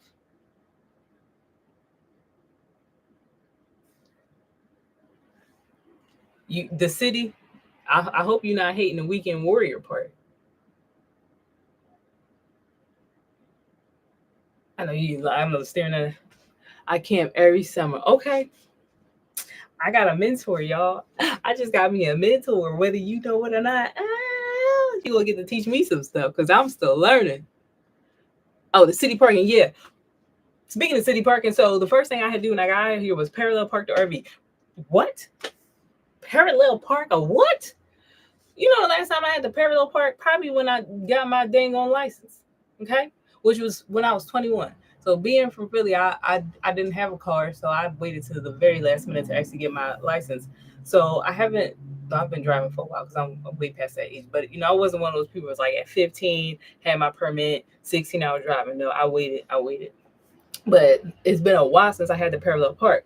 So when I got onto the property and I was like, you mean I don't pull in or back up? I got a parallel park. When I tell y'all I had a tantrum, I threw a tantrum. I was out there yelling. And I was mainly yelling at my friend because he's always that one friend who's like, oh, this is going to be easy. All you got to do is this and this and this. I said, then you do it then. You said it so detailed and confident, you do it. And then she's going to be like, well, actually, I don't know how parallel park either. I want to slap shit on her. Anyway, we got it. After she calmed me down, because she was like, you need to just breathe. A lot of my friends, I am so happy that they can handle me when I have a tantrum. I know I'm an adult. I'm aware of that. But I'm also a fire sign, an Aries. Sometimes I just got to get it out and proceed like a responsible, intelligent individual. But at first, it get a little crazy. So she let me have my tantrum. Okay. She let me have it. Then I started yelling about stuff that ain't had nothing to do with parking. And she just let it happen. Then she's like, okay, so you ready? I said, okay, I got it. And then after that tantrum, I got in here. Sometimes you just got to get it out. And then you can act like, then things happen. So at first, I was thinking to myself, like, it'll be great if I can like take the RV out and then travel, the immediate area. But that parallel parking thing, I don't know. Now instead, I think it would be easier if I just set my car up for camping, take the car out, and the RV can stay here till the reservation is over. Because I don't think I want to do that again at all. But I did it. I didn't like it, and I think it was luck because I don't even know how I got in here. She was like, "You did it." I said, "Did I?" I had to get out the RV, look around, be like, "Oh, I am in here," because I was certain. The RV in front of me, the RV behind me, I was already like, I know I got insurance. I hope it could cover the damages. And then the RV behind me has this huge, like they have since a lot of these people stay here all the time, they have a propane tank that's this big. And there's one that you can order from, like, it's windy and my recycle fell. I got a little skirt. We just gonna leave it down there, pick it up later. So they have like this, a few of them, they have these propane tanks that are this big, and it's right behind me. So the whole time I was like, this whole part is gonna blow up because I done hit this gajillion pound propane tank. So I was worried about that. And the good thing is, I put up cameras, and that's something that we'll be able y'all learn about when I do the prep week. And this with the cameras, I didn't have them on while I was driving the whole time, but I can. And one of them is a backup camera. So what I did to kind of help, but it was a little weird because I'm not used to the backup camera just yet. So it was kind of like weird looking at it and having my brain process it. So what I did was I can either turn on my generator and then plug it into the outlets. But before I left, I bought this thing, which is like I don't know what they call this. I guess a portable battery. I don't know what they call it, but I got this, right? So then I was able to plug the cameras up to that. And then I had my phone, because you can look at the feed on your phone. It's one of those camera systems where you can also look at anywhere. So then I had my phone, and of course you have the side mirror. So I was using that to kind of gauge how close I was. Then I had my friend talking confidently, even though she can't parallel park. So I had help. But if I was to do it by myself, I don't know, y'all. I don't know about that. Sometimes I kind of wish I had the time and the money to get a CDL. I know you don't have to get a CDL to drive these things, but I just feel like maybe if I had a little more experience with big vehicles and I'd be able to do a lot of this stuff. I did look into that. I like the price for the training and the amount of time it took. But then they also have some where it's not quite a CDL, but it's like if you want to deliver locally, it's like a smaller version that doesn't require as much training. So I was like, maybe that could help. And then I can work on their trucks to park. And then once I get an RV, I'm more comfortable. I don't know, like that's extra money. I don't know. I think it's just better to just do it in the RV than to have to actually pay the extra money. But it was something that I did consider. My birthday is March. So what's the day? It's June. It's not recent. It's not recent. What did I do for my birthday? What did I do for my birthday this year? Great question. They all blend in. Like I don't even remember. Hold on now. Y'all know once you hit a certain age, you just, at least for me, maybe it's just me. Let me speak for myself. I hit a certain age, and then all my birthdays they disappeared. Like I had them, but then when somebody was like, "What did you do for your birthday?" and it could have been a day after, I was like, "Wait a minute, what did I do?" And then I gotta go through like my photo gallery, look at the dates, and then I can figure out what I did for my birthday. But this year, my birthday, technically, like my pre-birthday gift was the RV. And then my post-birthday gift was the Janet concert, which I just went to a few days ago. So like the day of my birthday, I didn't really do anything that I can remember for some reason. Dang. I probably didn't do anything, to be honest. I think it rained on my birthday. Oh, I remember. I got it now. Okay, so on the day of my birthday, it rained. This is when I was in Vegas, in Pahrump. And then, so the day of my birthday, it rained. So I just chilled with the fur babies in the RV. And then, like the next day, there's a trail that I used to drive by all the time from when I would make the drive from Pahrump to Vegas, and it was called Late Night Trailhead. First off, why would you name a trail Late Night Trailhead? Like, why would you do that? So obviously, I was like, well, that seems like a great birthday gift, some Late Night Trailhead. So that's what I did. Me and my friends, it was me and two other friends. We did that trail. And I remember that the trail has wild donkeys. So while we were out there on the trail, I saw wild donkeys, and it was weird because at first I was like, "Am I tripping right now?" Because I see them just in the background with their little ears going, and they was just standing there looking at me. I was looking at them, they was looking at me, and I was like, "Is this eye contact like a good thing?" I don't know what make a donkey aggressive, like if they get aggressive. So I was like, should I not look directly in their eyes? But that's what I did for my birthday. I went on the trail with my friends. It was Late Night Trailhead. It's technically in Vegas. That's what I did. Now I remember. Senior moments. I've been having senior moments since I was probably 21. That's the bad part. That's the thing that makes me nervous because my grandma, she has dementia, and I hate to say it, the way my memory is, oh my goodness. What makes me feel a little bit better is, I do have the ADHD diagnosis, and they did let me know, like, this is one reason that you have these things. In fact, that's how I got diagnosed. I went to the doctor and was like, I think I'm experiencing early dementia. I said, I think I have onset early dementia. And my doctor looked at me like he gave me a look. And I felt judgment. I don't like it. But then he was like, how about instead of we try to put you on dementia medication, we look at a few other options. So then they sent me to someone for ADHD diagnosis, and that's when I got diagnosed. And then later on, I started learning more about ADHD. And one of the things that was explained to me is just like, the reason you don't remember anything is because a lot of times you're not in the moment. When something's happening, you're thinking about something else, so you never remember. It's not going into like your memory storage because your brain is already focused on something else. And I said, oh. So she said, we need to start working on having you be more in the moment, and you may see some changes to your memory. And they also explained that when you're sleeping, that's how a lot of your memory is kind of saved. And I have terrible sleeping habits.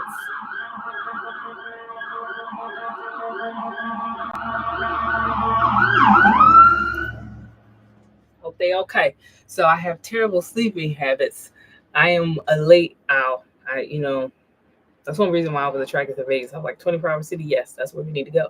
But so I sleep. I have terrible.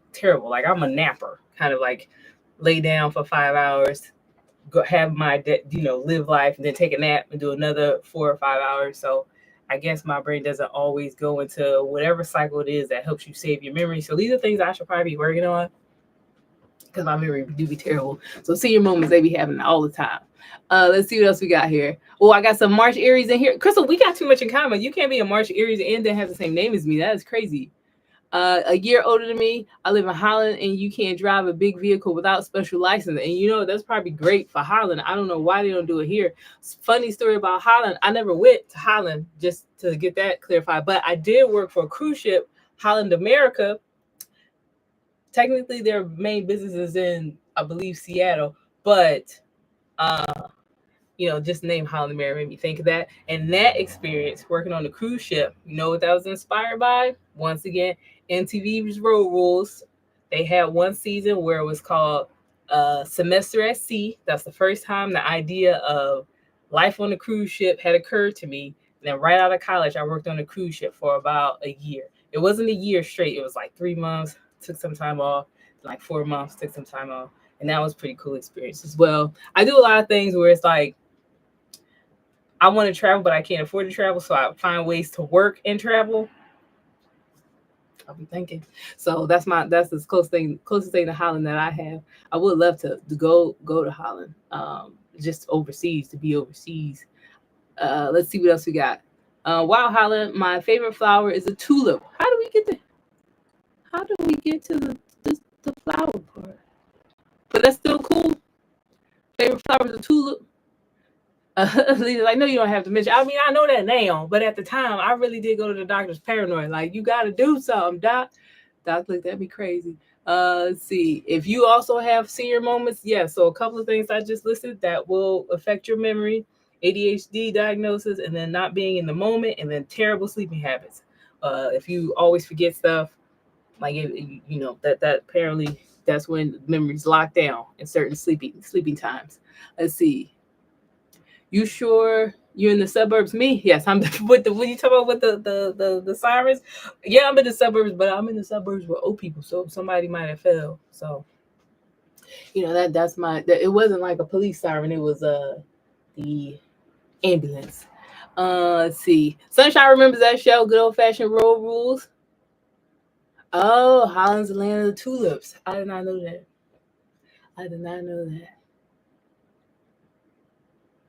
See what else we got. Got to make sure I don't miss any of your comments. All right, so Lydia, you can't back. Well, how big? Okay, quick question. How big is your vehicle? You can't back it in, but you can parallel park. Well, next time I'm looking for you. I'm gonna show up at the same park you at.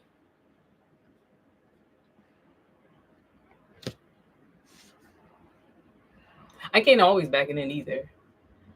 I think I got some video footage where you can see I was panicking.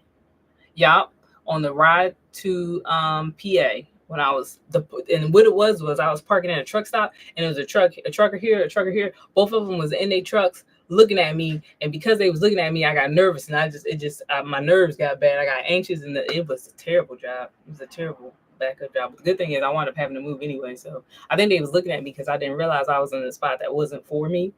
I was just so excited to see a parking spot. I didn't look at all the little details that was like, don't park here. I think that's why they was looking at me. But it messed me up. Fur baby. So Fatty's right here. Let's see. Am I connected? Your chunk butt. This is new spot now. Now that that's here. And then the dog's in the back. Let me make sure my room is good. So, and then the dog is back here. Waka. And then B Rabbit, you know, his black self, sometimes I gotta point him out. You gotta look for them ears. The ears, or when he's smiling, look for those teeths. But they chilling right now. They done got fed. And then actually when I get off live, I'll go ahead and walk the dogs. I need to check the weather. Let's see what's going on with the weather. I don't think it's gonna rain, but then it's cloudy. So there's no rain in the forecast. Okay, great. But the good thing is that means when we go out for our little walk, it'll be nice. So I'm gonna actually take them on a longer walk today. There's a few areas where I take them for a walk. Me just taking over people's neighborhoods, and one of them is a nice little loop. It's kind of nice to walk through. It's like new construction, so you know it's not a lot of people. Then we wind up coming around, and then you know I like to make the dog feel like we went somewhere different. Like if it's one of those times where we go in one location and come back, it's like you peeing on the same spots. But when I go my little loop, I feel like they're like, yes, new places to pee, and you know switch it up, give them a little razzle dazzle. You travel with your dog? You got a big dog or a little dog?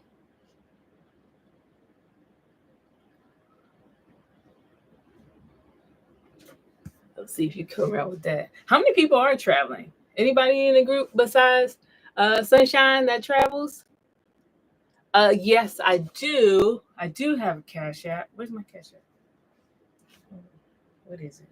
Every time I do have a Cash App. Like I have Cash App, Venmo, PayPal, Zelle. I always struggle like an old person when it's time to pull it up. In fact, I went to fur babies had to get, like their nails trimmed, and they had to get their anal glands, the dogs, they had to get their anal glands expressed. So we went to either PetSmart or Petco's, one of them. I always forget which one. And as usual, I never had cash. Never have cash on me. And luckily, the girls there had Venmo and Cash App. And the whole time I'm trying to give them their little tip. You just see me just, hold on, I got it, hold on. They looking at me, they younger, so they probably used to it all the time. I was like, I got this. But they finally got their little tippy tip. But I'm so happy that they do that now, or at least allow them to do that, because I never have cash, and then I feel bad when I don't get to tip them. As far as my Cash App, I think on my channel, I feel like on my channel there's like a link tree. On the channel, there's a few links. One of them is the actual link for the YouTube, my TikTok, Instagram, and then like my IMBD. So if y'all want to see what movies I'm in, it's listed there. I haven't done anything since like 2021 though.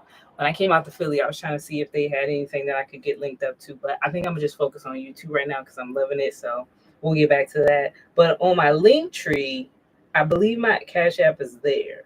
So if you are interested, I mean, if you give me anything on my Cash App, thank you. But it's there. It's there. So that it's like the same links that are on the channel, plus the Cash App is there. I don't know how to check like what the name is. What my thing is under. Wait. Hold on. Wait, do I not have it right? Maybe I don't have it set up correctly. Actually, now that I'm trying to look at it myself. Join Stizzy. Okay, get the app. Will it take you to my page? Oh, that might be a promotion. Maybe that was a promotion for people and not my actual link. How does this work? Okay, I think it's just $ Big Stizzy.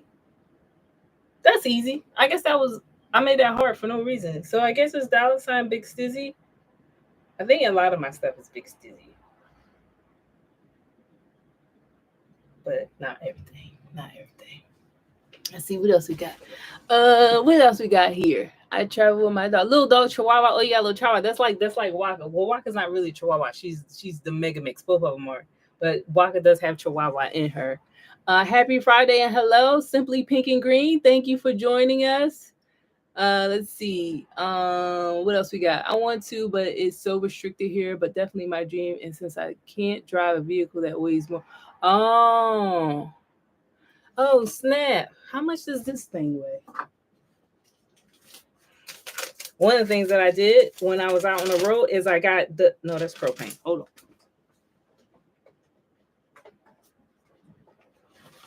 One of the things that I wanted to do was like weigh the RV. I'm just trying to get an idea like how big this thing is to get an idea of how. I feel like 35 kilos. Wait a minute. Never mind. I really won't understand that. I'm gonna have to pull up the translator. Hold on, not the translation, the conversion. I don't know how many pounds and I don't know the kilos, but I know kilos is, I thought that was drugs. Wait, so kilos ain't drugs? It's the actual weight of the. I'm gonna have to look into that later because I think I just had one of those I was today years old moments.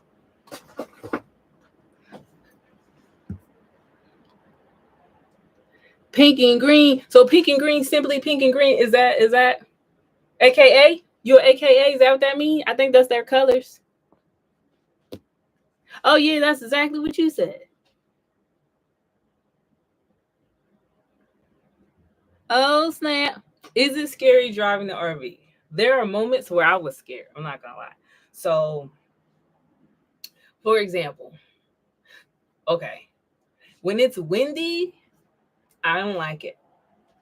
I don't like driving when it's windy. I'm trying to get an idea because at the time I didn't think to look at my phone to see like how many miles per hour this wind is to figure out what I'm comfortable with when it's windy versus what makes me be like, okay. Because when it gets windy, I feel like I'm fighting the wheel the whole time.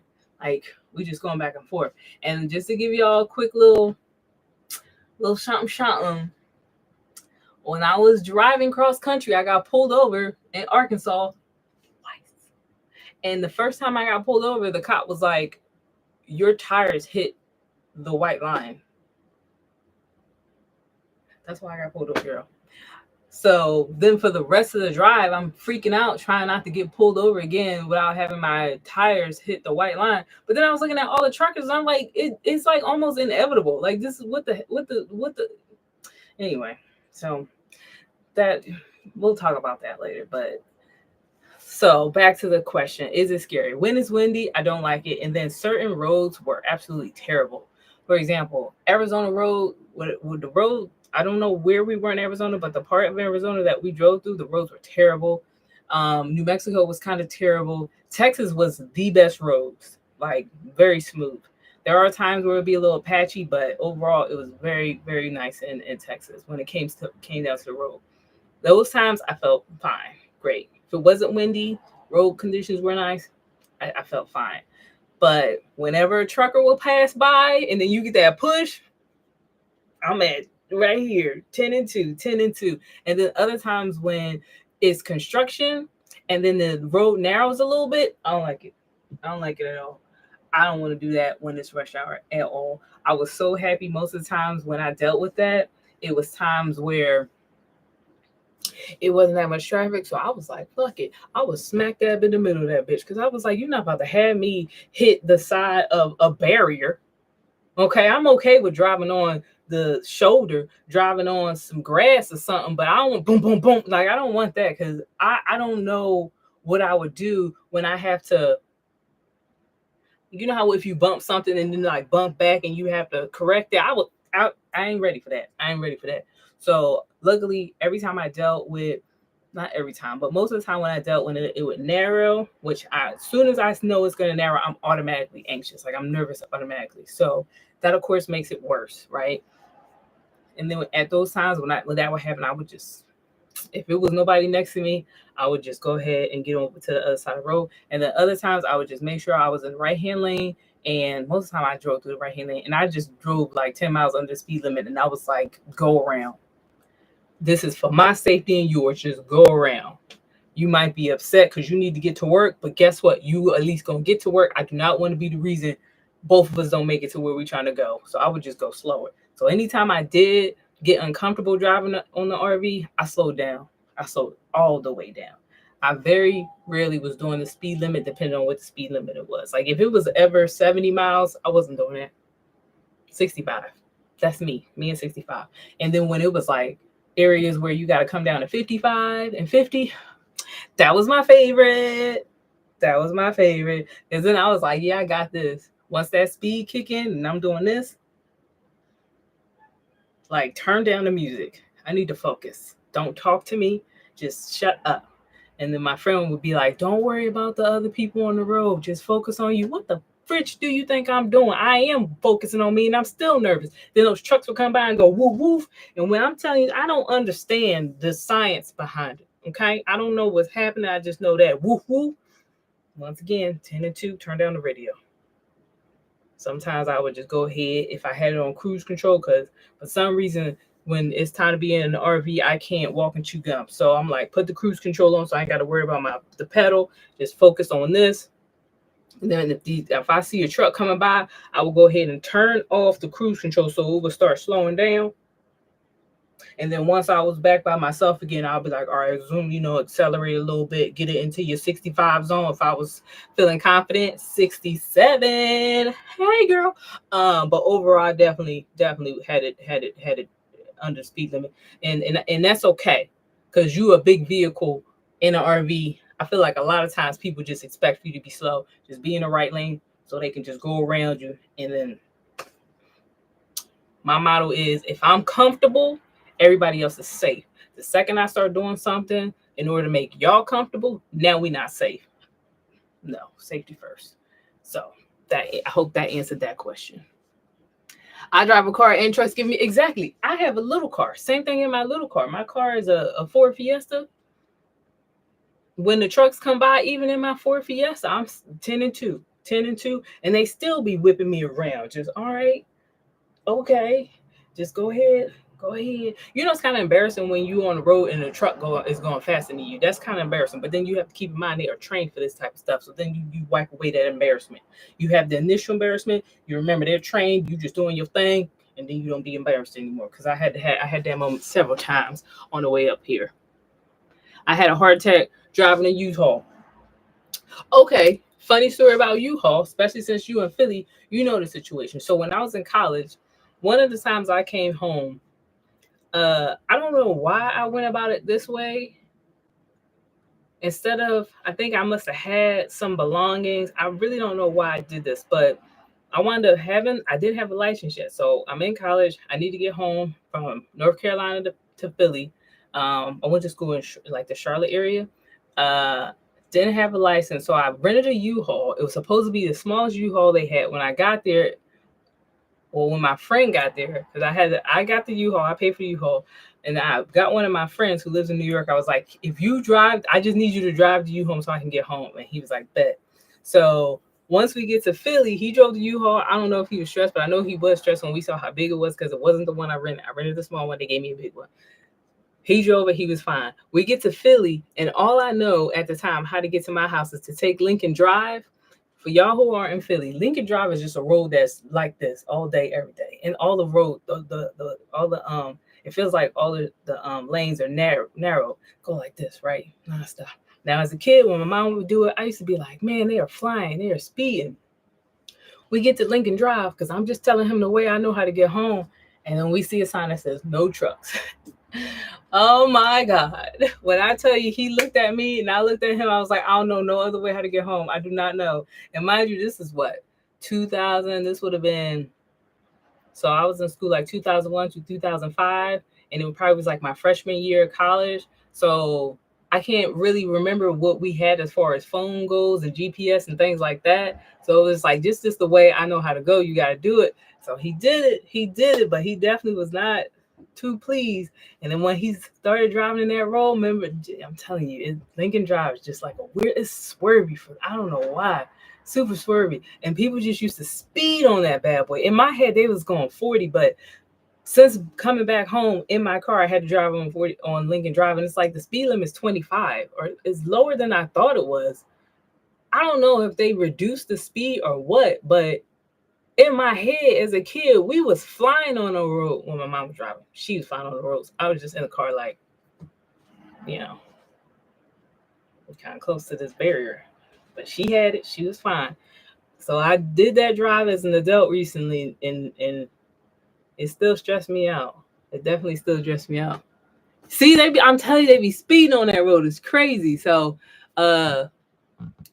Do you see yourself traveling to different states? Absolutely. I absolutely want to travel to different states. Like for some reason, and I don't know why, but I want to check out Tennessee.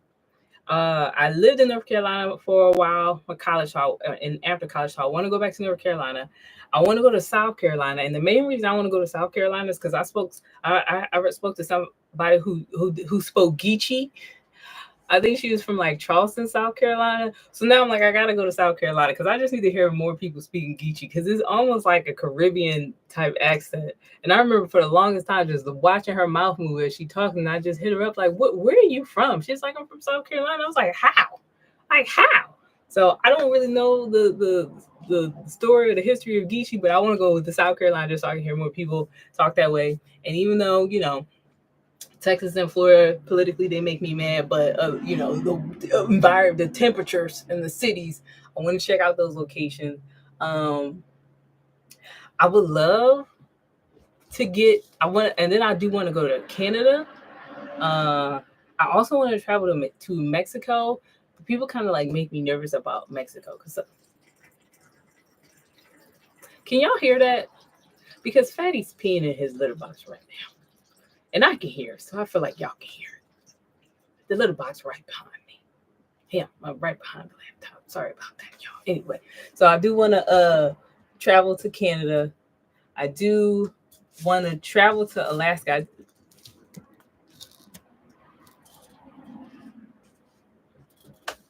Y'all saw his big ass just walk right in front of the dang on laptop, pushing buttons and stuff. Hold on, Fatty, what you done did? Sorry, y'all. Fatty don't be giving a dang on about what I'm doing. Let's see, what else I want to do. Somebody said Utah was really beautiful, so I do want to check out Utah.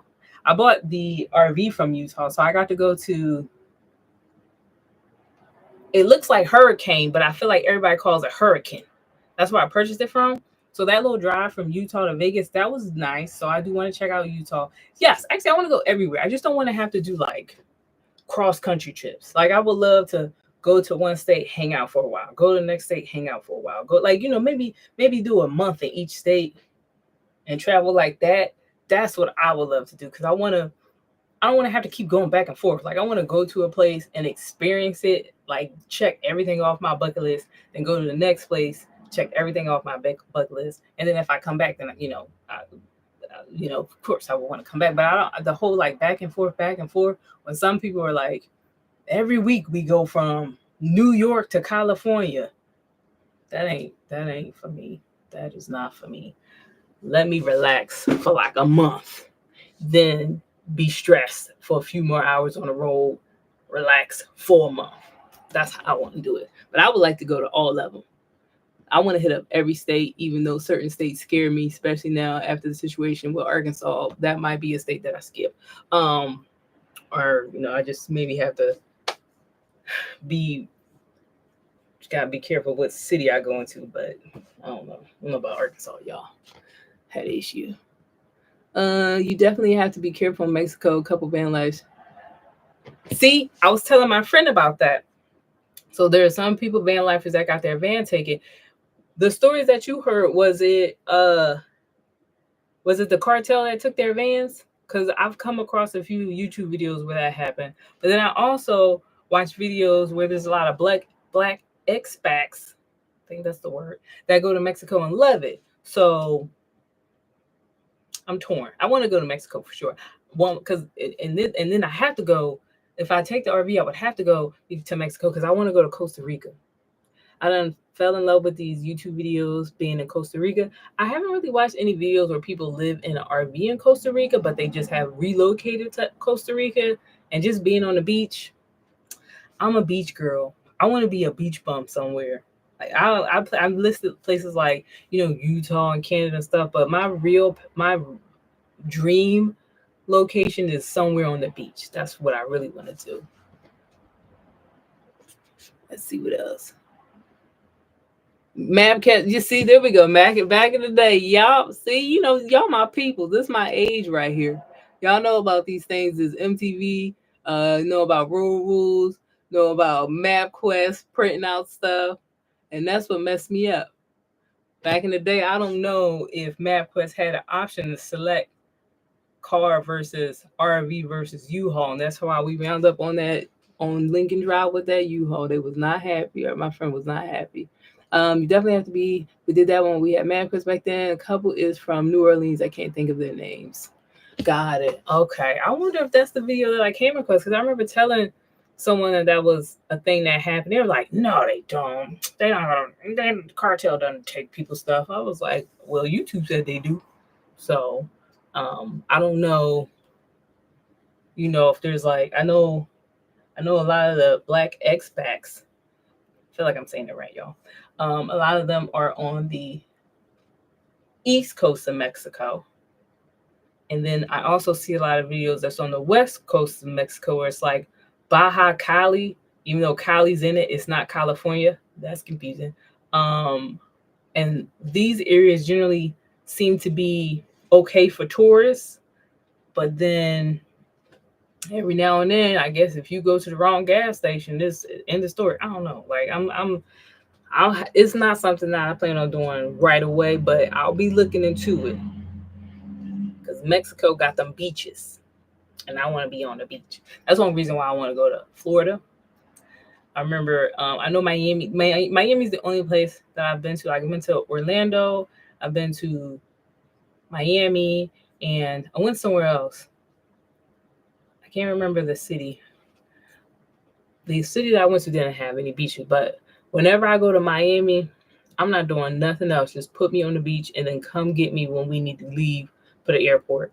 So that experience just lets me know I'm a water person, which I already knew. So the more beaches that I can find, well, warm water. And it's very important I specify that, because everybody hyped up San Diego. And then I went to San Diego and I was pissed off. Nobody told me that water is water you should not get in unless you have a bodysuit. I didn't know that. Me and B-Rap didn't know that. We went there thinking that we was going, it's a beach. We on the beach. Both of us was like, what the we tapped our little feet in the water. B-Rap and said, "Not today, Mom." And I said, "Well, you know what, son? I'm not even mad at you." And this was when I just had B. I might have had the cats, and they were probably just chilling at the house. I had probably had somebody cats in them. But San Diego did not sit well with me, because I needed to be warm water. So all those places is where I got to go.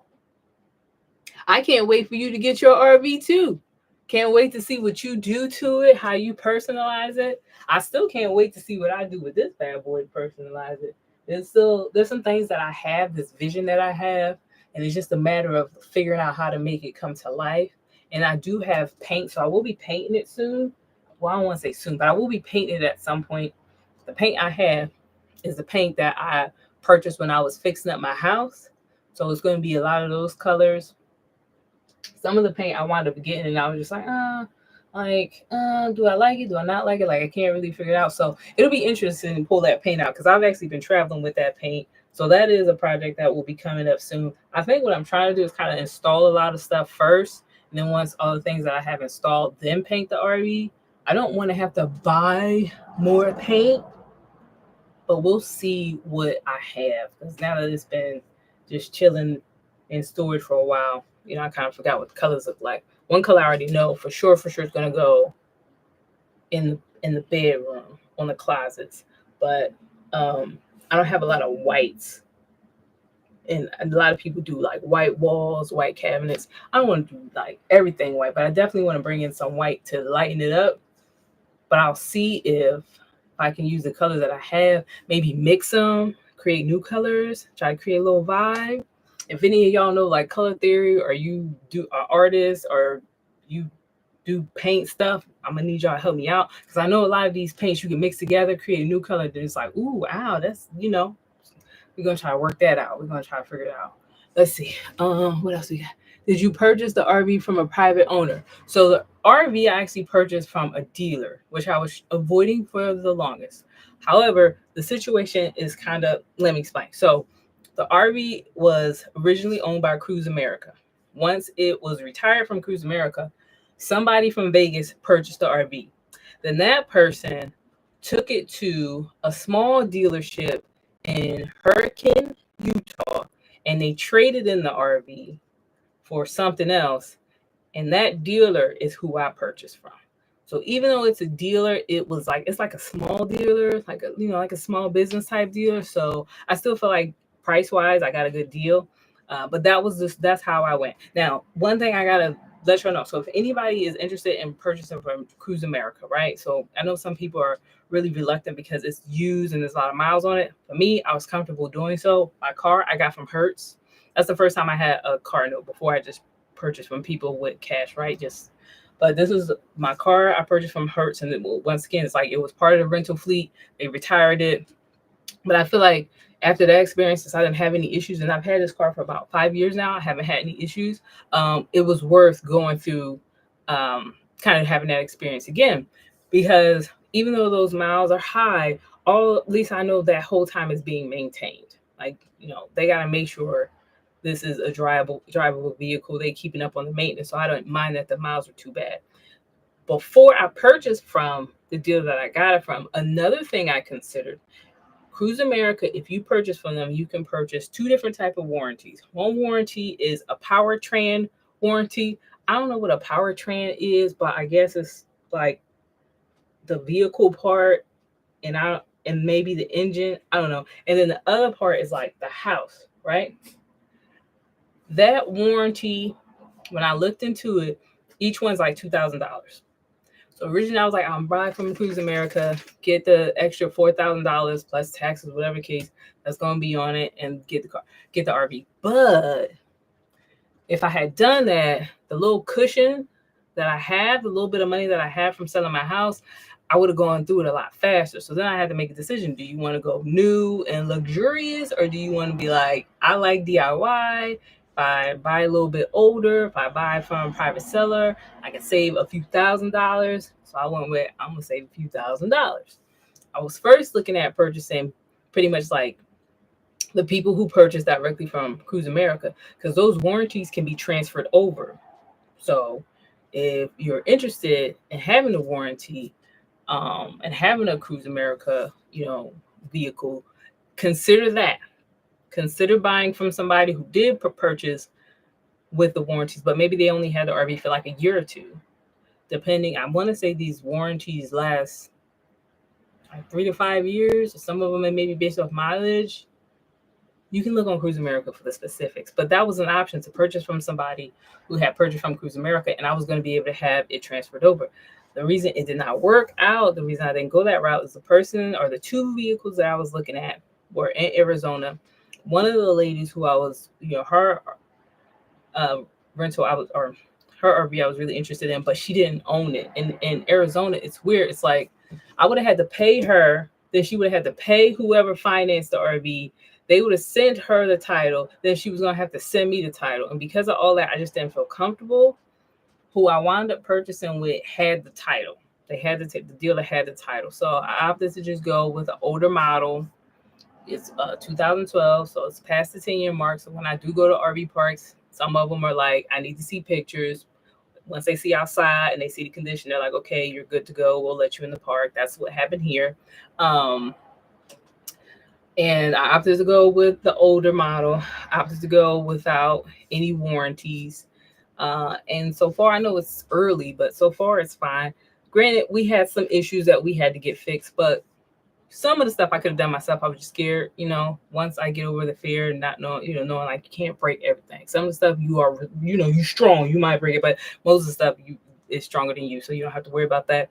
And I like DIY projects, so it's I'm okay with it being older. But for all of you who have a little more money than me, I just want y'all to know that's an option to buy from somebody who will still have the warranty and it can be transferred over to you. Let's see. What else we got? Do you have Amazon wish list?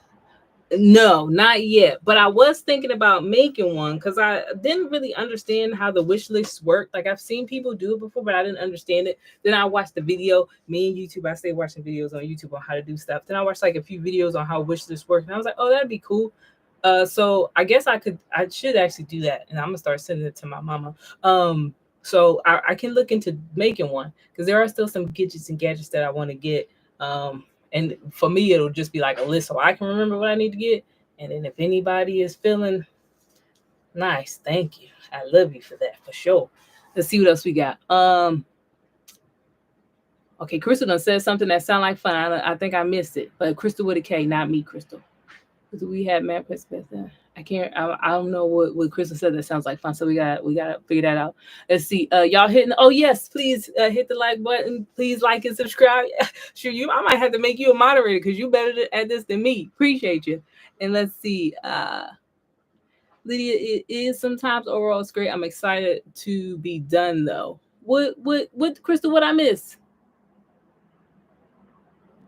Yes. So right now I have campground electric, campground water, campground sewer. So I can just drop my gray tanks. I am starting to use the black tank, but not for poopies. I still don't use it for poopies because I don't know. But I am at least peeing in the toilet. Like I pee in the toilet. That goes into the black tank. And then my poopies I still put in bags because apparently once you mix pee and poopy, that's when it's like ugh, and it still leak. I still have to fix the exhaust thing. I still haven't done that yet. So like when I'm dropping the tank, it do be like leaking a little bit. But then I take the hose and I spray it. It don't be a lot though. If it was a lot, I would feel bad. It's not a lot where it make everything stink out there, so it'd be leaking just a little bit. Then I spray it. But I think in the meantime, a lot of people said to help with the outside portion of the leak to put some of that tape on it. That tape where in the commercial the man is on the boat and he put the boat in that one, whatever that's called. So I may get some of that for a temporary fix. And I've been online looking at videos of how to change it. Of course, when they do it at the shop and they change the little exhaust thing, it's all easy and stuff. But then my Facebook group, Majestic RV owners, there's a few people that had to change that, and they said it took forever for them to get it off because it's on so tight. And some people said they changed it and then it still leaks. But then there was a suggestion that said, well, one of the hardest parts was getting the little rubbery thing that I don't know what it's called.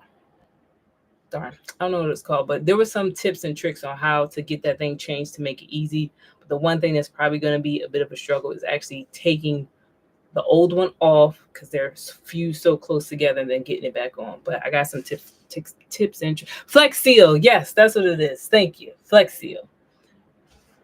What other RV or van life YouTubers do you follow? So I follow Nomadic, Introvert. I follow Anthony.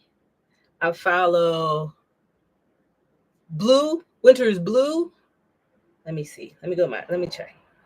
And also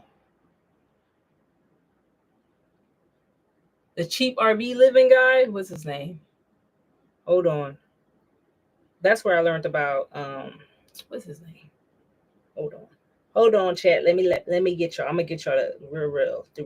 We got where show me subscriptions. Okay. So RVers that I so Nomadic, Introvert, Creativity RV.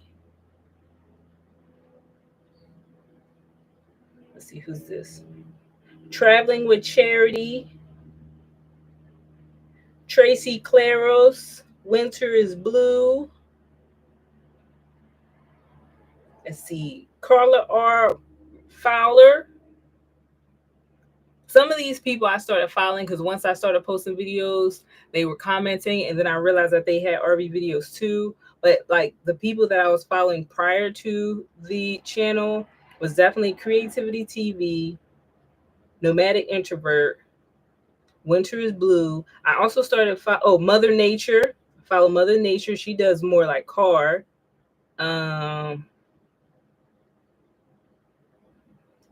Came across Anthony's Life with Anthony. I haven't watched a lot of his videos, but I know a lot of people love him as well. So I need to watch more of his stuff.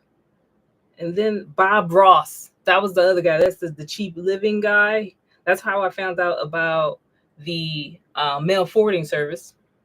So those are some of like the ones, my go-tos. Oh, and then recently I came across Bougie Nomads. Came across their page. Then my favorite trucker, Miss Lady J Trucker, started following her. Then the other people I have are like music artists, and then ASMR. I also follow YouTube creators, so they give you like tips and tricks for just your channel itself. vidIQ, I follow them to learn about, once again, tips and tricks. And then Think Media. Now, I'm sorry, I done got distracted. I started naming other channels that I watch that kind of inspire me when it comes to producing. So as far as the RVers, those are like the first list, the ones that I just kind of started spewing out. Those are more or less to get you comfortable with producing or production and things. You know, I got Janet on here, but you know, that's not RV. That's just Janet. So I think as far as RV life, those are my top. And some of these other people are like just DIY stuff. So hopefully that gives you some inspiration. See, that's how the fact that this is why I love the fact that I started, because in the beginning all I really knew was Creativity RV and what's his name again? I forgot his name again. Bob Ross. That's not it. The cheap RV living guy, right? But from my Caucasian followers, love you. Okay, I really do. But it feels nice to see people that look like me. Once I started the channel and people and I started to get follows from you all, my feed started to change. And then that's when all these other people started to pop up. So now I'm seeing, you know, a lot more solo female RVers. I'm seeing a lot of Black RVers, van lifers. I'm seeing a lot more of single individuals with fur babies. Like, it's starting to get more tailored to now my Bob Wells. There we go. It's starting to get a little more tailored to, you know, people who have similar interests as me, or similar life experiences as me, similar backgrounds as me, similar skin colors too. Oh, where is Brittany? Yes, me. I follow Where is Brittany. Follow her on TikTok and on here. And it's cool. Like on TikTok, me and her will back and forth. We'll have Where is Tiffany? Let's see where is Tiffany. Let's look at Where is Tiffany. Hold on. Let me see if that's somebody. There were some people that I were following that like had kids, and I was like, no. I mean, I love people with kids. I'm so happy for y'all. But it was like that experience just wasn't relatable. Cool. I got Where's Tiffany? What else we got? Very Issa Rae vibes, okay? Very Issa Rae vibes over here. Nate is hilarious. Nate? Who's Nate? Oh, Nat. Mother Nature. I don't read it wrong. Yes. Now I know you're talking about. Yeah, I like how she does videos where she's like talking to herself or responding to herself. I'm all about the multiple personalities. Yes. Now I got you. I always just call her Mother Nature, and that, like, I forgot that that's actually her name. Like, here it's starting to get dark and grainy. Let's see if any others were recommended. Where's Brittany got her charity about Wells? You watch them, got them. Subscribe to the same channels. I need to check out some of your channels. Hold on now. Since I know. Let me check out Sunshine. Sunshine, are we already following each other? Am I following you yet? Let me learn how to spell. Hold on now. See, you threw that Y in there. I wasn't ready. Sunshine's card interest. What the heck? See what you got on there. Okay, we got. Let's see what you got. You got any videos? Any recent videos? Camping and dog accessory haul. Okay. Oh no, is that for me? To make pizza while camping. Oh, okay. Let me find out you know how to cook. Camping haul from Temu. Okay, that's brave. And we got a little bit of our car camping journeys. Any videos of you in Philly? Let me check your shorts. I'm gonna take a look, see at your stuff. Cause oh yeah, you got a lot of like the perfect accessories. That's what I need to learn more about. Get some more accessories that are RV related.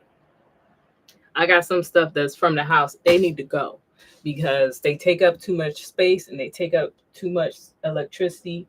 Like I was really trying to hold on to this what the hell is this called? I call it this oven, but that ain't convict convention oven. I don't whatever that little thing is called. I wanted to, I've been holding on to that because my brother gave it to me when I was in the house, and the house is perfect. But in here, I think I almost caused a fire. I remember one time when I put a little video talking about I put that in that space. Somebody asked, like, "Do you need to put a fire barrier?" And I was like, "I don't know." Then I cooked with that thing, and I knew exactly what they meant. I said, "Damn, I almost burned all the wiring that's behind that, not knowing it. I can still use it. I just need to take it out of that space, put it where the burners are if I'm gonna use it." But I'm also scared that it draws too much power.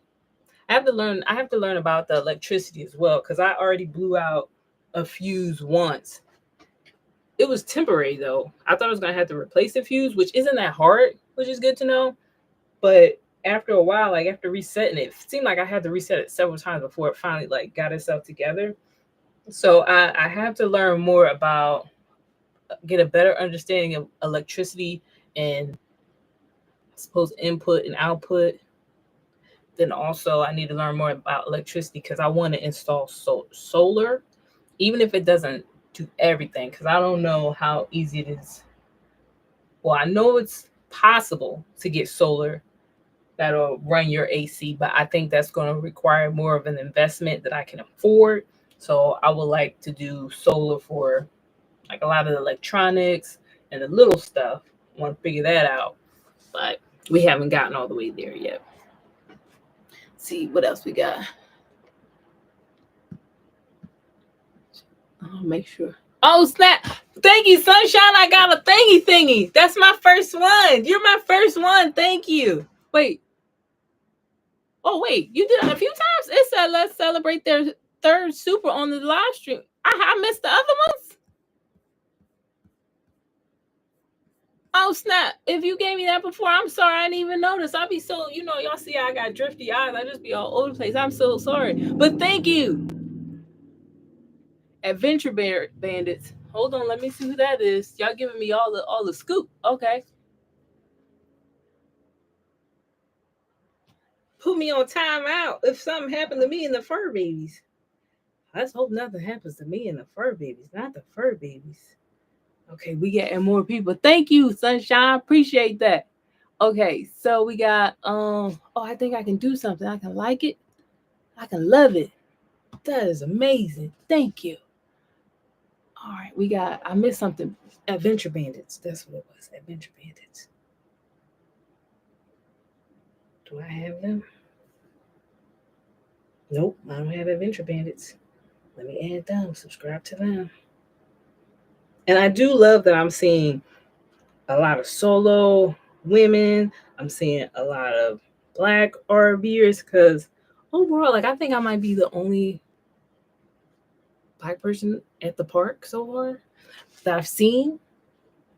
Like I don't feel uncomfortable, luckily, because everybody has been very welcoming. They introduced themselves. In fact, my neighbor right over next to me, he gave me some. He always is talking to me. He just started this life. His story is a little different though. Like he just gave me some of this stuff, which is he was like, I tried this stuff out and I love it, and I like it too. It's like a spray to kill flies and little critters.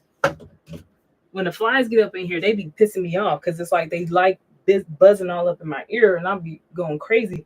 But that stuff, you just spray them and they die. I'm like, bet. Now I got to go swinging and carrying on like a crazy person. So that was nice. So, me and him talk all the time. The other people kind of just stick to themselves. And I'm like, cool, me too. That's fine by me. But as far as the park itself, I haven't really seen any other brown faces and I haven't really seen people who I suspect are my age. Like everybody seems like they're like maybe 60 above. There is a guy that I saw in the manufactured home part of the property that's Black. So I was like, cool, because at first this little neighborhood had me a little worried. I'm near Philly, but I'm not in Philly. So I was a little worried. Excuse me. Wait a minute. So I was a little worried at first, and then I looked at the demographics, and I want to say as a whole, it's more whites and Asians, but by Asians, from what I can see, it's more Indians.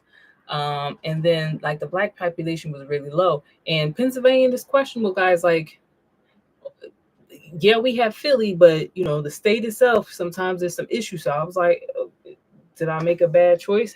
Should I have done more research? But everybody waves when they see me. Even random people just be, you know, we nod, we wave. So I said, okay, that's great. And then the people in the RV park, as I was moving in, they were just introducing themselves and they shared a bit of their story. Just wanted to know a little bit about me. So people, you know, I'm not worried anymore. I'm not worried anymore. And the same with Pahrump. Pahrump, when I first moved to Pahrump, I mean, y'all saw from the videos, Pahrump is questionable as well. It's just that everybody keeps to themselves, so I didn't have any bad experiences. But you know, I would love to do one of those meetups.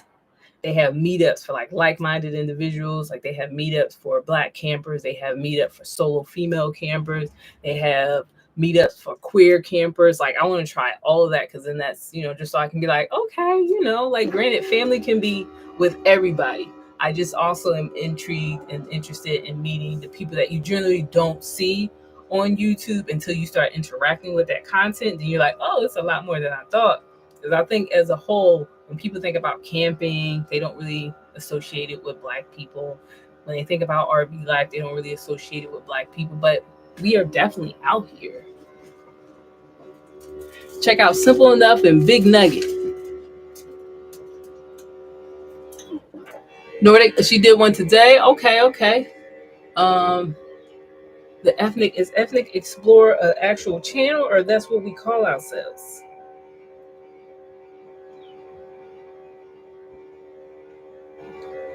We looking Ethnic Explorer.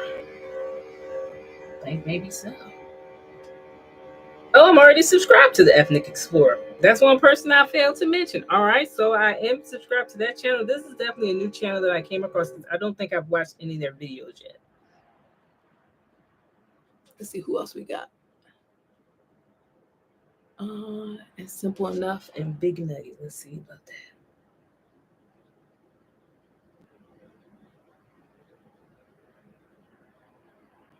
Simple Enough, Bacon. Let's get a subscription there. And Big Nugget. Big Nugget. I like that name. Van Life.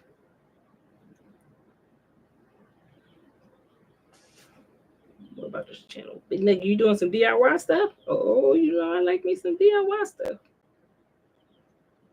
Okay.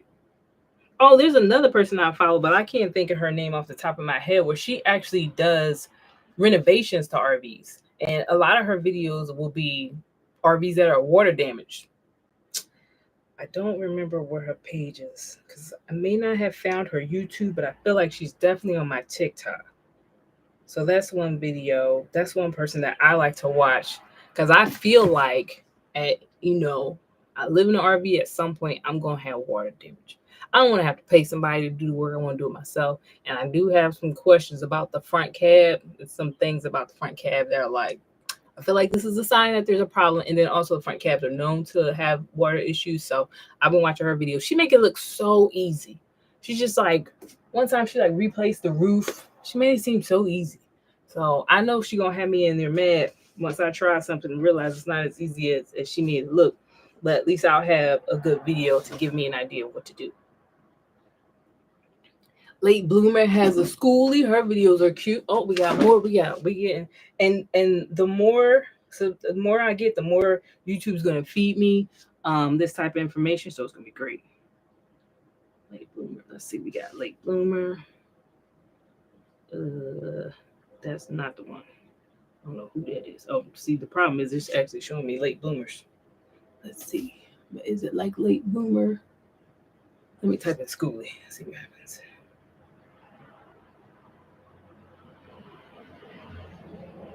Okay, bet. See, now I found her. Bus Life Journey, Part 1. Book a flight, unlock a hotel deal. There we go. So we got that connected to her now. We got any others? Life Anthony, keeping up with. Oh, we got some more. And then Nomi. Is that how you say her name? Once again, a lot of times I refer to these people like their username is actually their name. So I just know her as Nomadic, right? I like her channel. When she went from the van to the Subaru, and I was like, now I don't know about that girl. You crazy. But I know she has both. Jazzy Vibe. She's a car dweller. Okay, wait a minute. Wait, let me get it all. I got that one. Late Bloomer, we got Life with Anthony. I got Keeping Up. Okay, that's what I'm missing. Keeping Up with, and then this Lord. I be typing so fast. That ain't the word. They never gonna be. Not the Kardashians. We definitely don't want that one. Okay, J-O-N. How do you? I'm about to ask you how to say. Oh, would it be? I'm gonna have to watch this video just so I can see how you pronounce this person's name.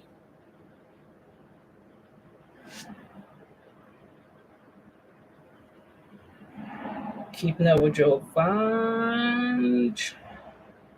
Not Mr. Muscles. Oh snap! He trying to thirst trap us. Okay, got this one going. You trying to get me with the thirst trap? Up! Look, y'all see the muscles? See, thirst trap. You think he's lit? I'm not gonna look at it.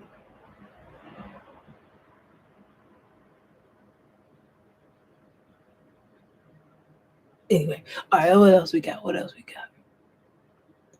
Queen Sit. All right.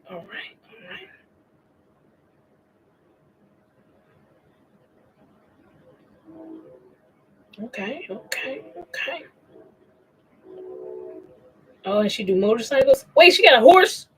Wait, does she have a horse or she just on land with a horse? I'm excited. Okay, cool. I get excited when I see the big fur babies too. They say horses just like dogs. They like attention. I would love to have a little relationship, little friendship with a horse, so it could be like, hey, rub me. I'd be like, okay, you big baby. Okay, Jazzy. I think I need a little more information with Jazzy. Jazzy Vibe.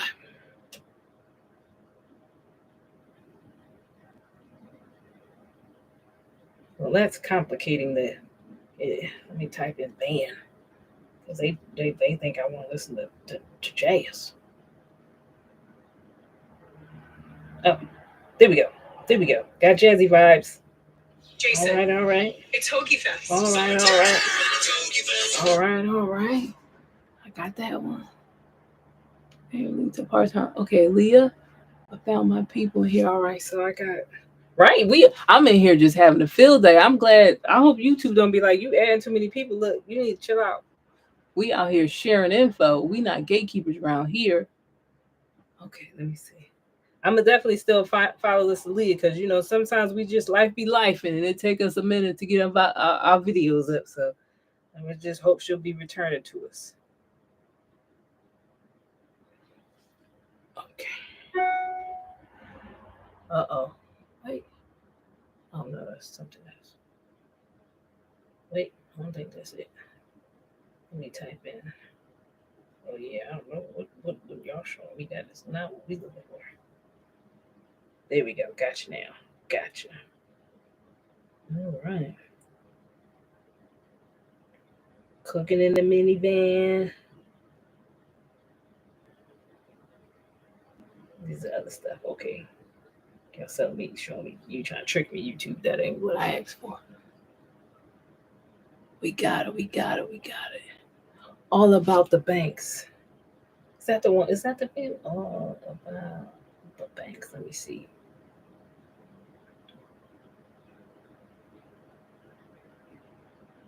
Uh-oh. Dang it. First video. We had a wreck. I'm sorry.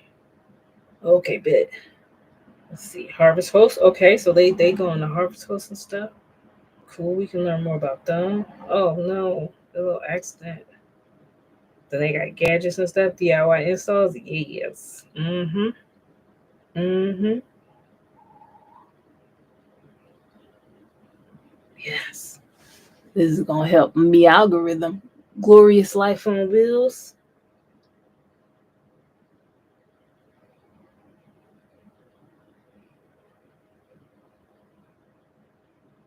Yes. Let me see. Let me see. I gotta make sure that's the right one. Brutal. Van life brutal attack on senior couple ends in tragedy. I hope, but don't make my Lord. I got my nerves up. That headline was a nerve wrecker. We got novel culture is such a good channel. Okay. Okay. I feel like I can't, like, some of these names sound familiar, but I hadn't followed, so maybe a video or two came through. What is this? Hold on. Gotta make sure. Yep, I see a van. Okay, cool. Cool. I don't know what that is. All right, we got the Smalls RV Adventures. Smalls. See, now y'all never gonna get a video. I'll be too busy watching the videos. All right. Yup. Yes. People always say the RV community and the YouTube community are amazing, and I am seeing it right now. Like, I'm getting so many good suggestions. I'm so excited. Let's turn it up, world. Yep, that popped up. They knew who I was looking for. All right. Have I watched them before? We can't stay here anymore. I think I have seen a few of their videos. But they always try to make it like we're quitting, and then they be like, "No, we're not." I'm like, stop faking with tricking me. Like, don't quit. Oh, and then I'm starting to get some of like my Instagrams mixed up with my TikToks, because there's some people that I follow on Instagram that are off grid. That's what I'm gonna say. That are off grid, and then there's like families where they basically all purchase land, and then everybody has a plot of land. I guess they call them family compounds. There's this one guy who talks about composting and gardening. I mean, obviously, like, I can't really garden or compost in the RV, but when I do get to the point where I'm on land, I want to learn how to garden and, fend for myself, which is going to be interesting considering I can't even cook. Like, you talking about something, you want to learn how to raise chickens and you don't even know how to cook it. Like, don't judge. I got big dreams, okay? I got real big dreams. Everybody's heading to bed. Well, good night, everyone. Thanks for stopping by with me. I am so happy you guys all came through. And you're right. We probably should end this all as a whole because I still need to walk the dogs. I'm surprised they have not been bugging me about that. What else we got? I'm just making sure I didn't miss any other good suggestions. All right. End up buying land. Hold on. We got another recommendation here. Let me see who got some land. I think, is this one? Oh, I'm subscribed to her. I am subscribed to her. I remember she started off van life, but I think she has had a few different vans. And then there's another woman that I was following who I mentioned her in one of my posts because she has an RV. I think we have similar RVs, actually. I think she has a Majestic. Maybe it might have been a smaller one. And she recently purchased land in Arizona. And I'm like, I was looking at purchasing land in Arizona, but the problem with land in Arizona is you got to learn about water rights, and then you got to figure out how to then like getting a well built and then sewer and all that stuff. I said, well, the land is cheap. And I got super excited about that, but in order to have it prepped and ready for you to live on it, now it requires a little more work. And I said, all right, I'm starting to get overwhelmed. Let me just hold off on this. We'll just start off with RV and on somebody else's land, and the land will come. We'll get to that in the future. So traveling trade is the one who wound up getting the land, and she has a little she shed. I like her little setup. I want that setup, but more or less on the beach, which I don't even know if that's a realistic dream. Because when I look at videos about people in Mexico and people in Costa Rica, they all live in apartments. Nobody's like, I have purchased land and I put up an RV. These I haven't come across those channels yet, but I know they out there. I'm gonna find it. I know they're about it. All right, so everybody's heading to bed. Well, you know what? Let's go ahead. Yeah, let me go ahead and take care of the babies. Once again, I appreciate everybody for stopping in. This is my first live. Y'all made me very comfortable. Sunshine, I appreciate the super thanks. The super, I don't know, the super. I thank you. Just thank you. Appreciate you for hitting me up with the little funds. Now I can do something with it. You know, I hope I might go to Readers with that girl. Shoot. I've been wanting to go to Readers so bad since I came back home. I appreciate everybody that gave us some suggestions on some YouTubers to follow. So I done added to my list. I think some of y'all may have been able to add to your list as well, so we can really see what's out there. I would love to do some homesteading. Yes, I always be like, the words don't look like the way they sound. I don't like that. But then again, I was hooked on phonics. It didn't work for me. That's all right. I'm a mad girl. But we are good. Thank you. So I will definitely be working on the video. It's coming up soon. This is going to be prep week. And then following that, we got the video with the actual cross-country trip. Y'all just got to bear with me just a little bit longer. I just got to finish my training for this caregiver position. So once my grandma gets out of rehab, my aunt is already her official caregiver, but now I'll be able to help my aunt. They do think, since my grandma keeps falling, that she may need somebody to stay at night. So, you know, me and grandma might be able to watch some telly together, catch up on some musicals, because she's the person who introduced me to musicals. And then also while I'm there, I'll be able to do my editing, get my videos prepped and ready. So that's the plan. Just give me a little bit longer to get situated, but we're going to get back to a schedule. And then I'll be able to drop more videos more frequently. And then also, if y'all have any suggestions for things that you would like to see me do, or if there's places you want me to check out that may be in the area, let me know. Because, you know, we can do some touristy stuff. That'll be fun. But once again, I appreciate the support. I really do. And I'm loving this Stizzy community that we got going on. I really hope to see all of you on the road sometime so we can have a little kickback. And it's been great. You all are a blessing. I appreciate you all. Y'all have a good night, a great weekend, and I will definitely catch you later. So, toodles, folks. I did not set up an Amazon wish list, but I will. I've looked into it, so I'll start working on that. I will get it done. I just don't have it done yet, but that'll also come soon as well. And then once I have it, I'll let you know. I'll let you know it's ready. Stay safe. Celebrate the 4th. Stay safe. Yes, everybody stay safe. Everybody have a great weekend. Once again, thanks for all the suggestions. Thanks for the love. Thanks for the donations. I appreciate y'all. Toodles.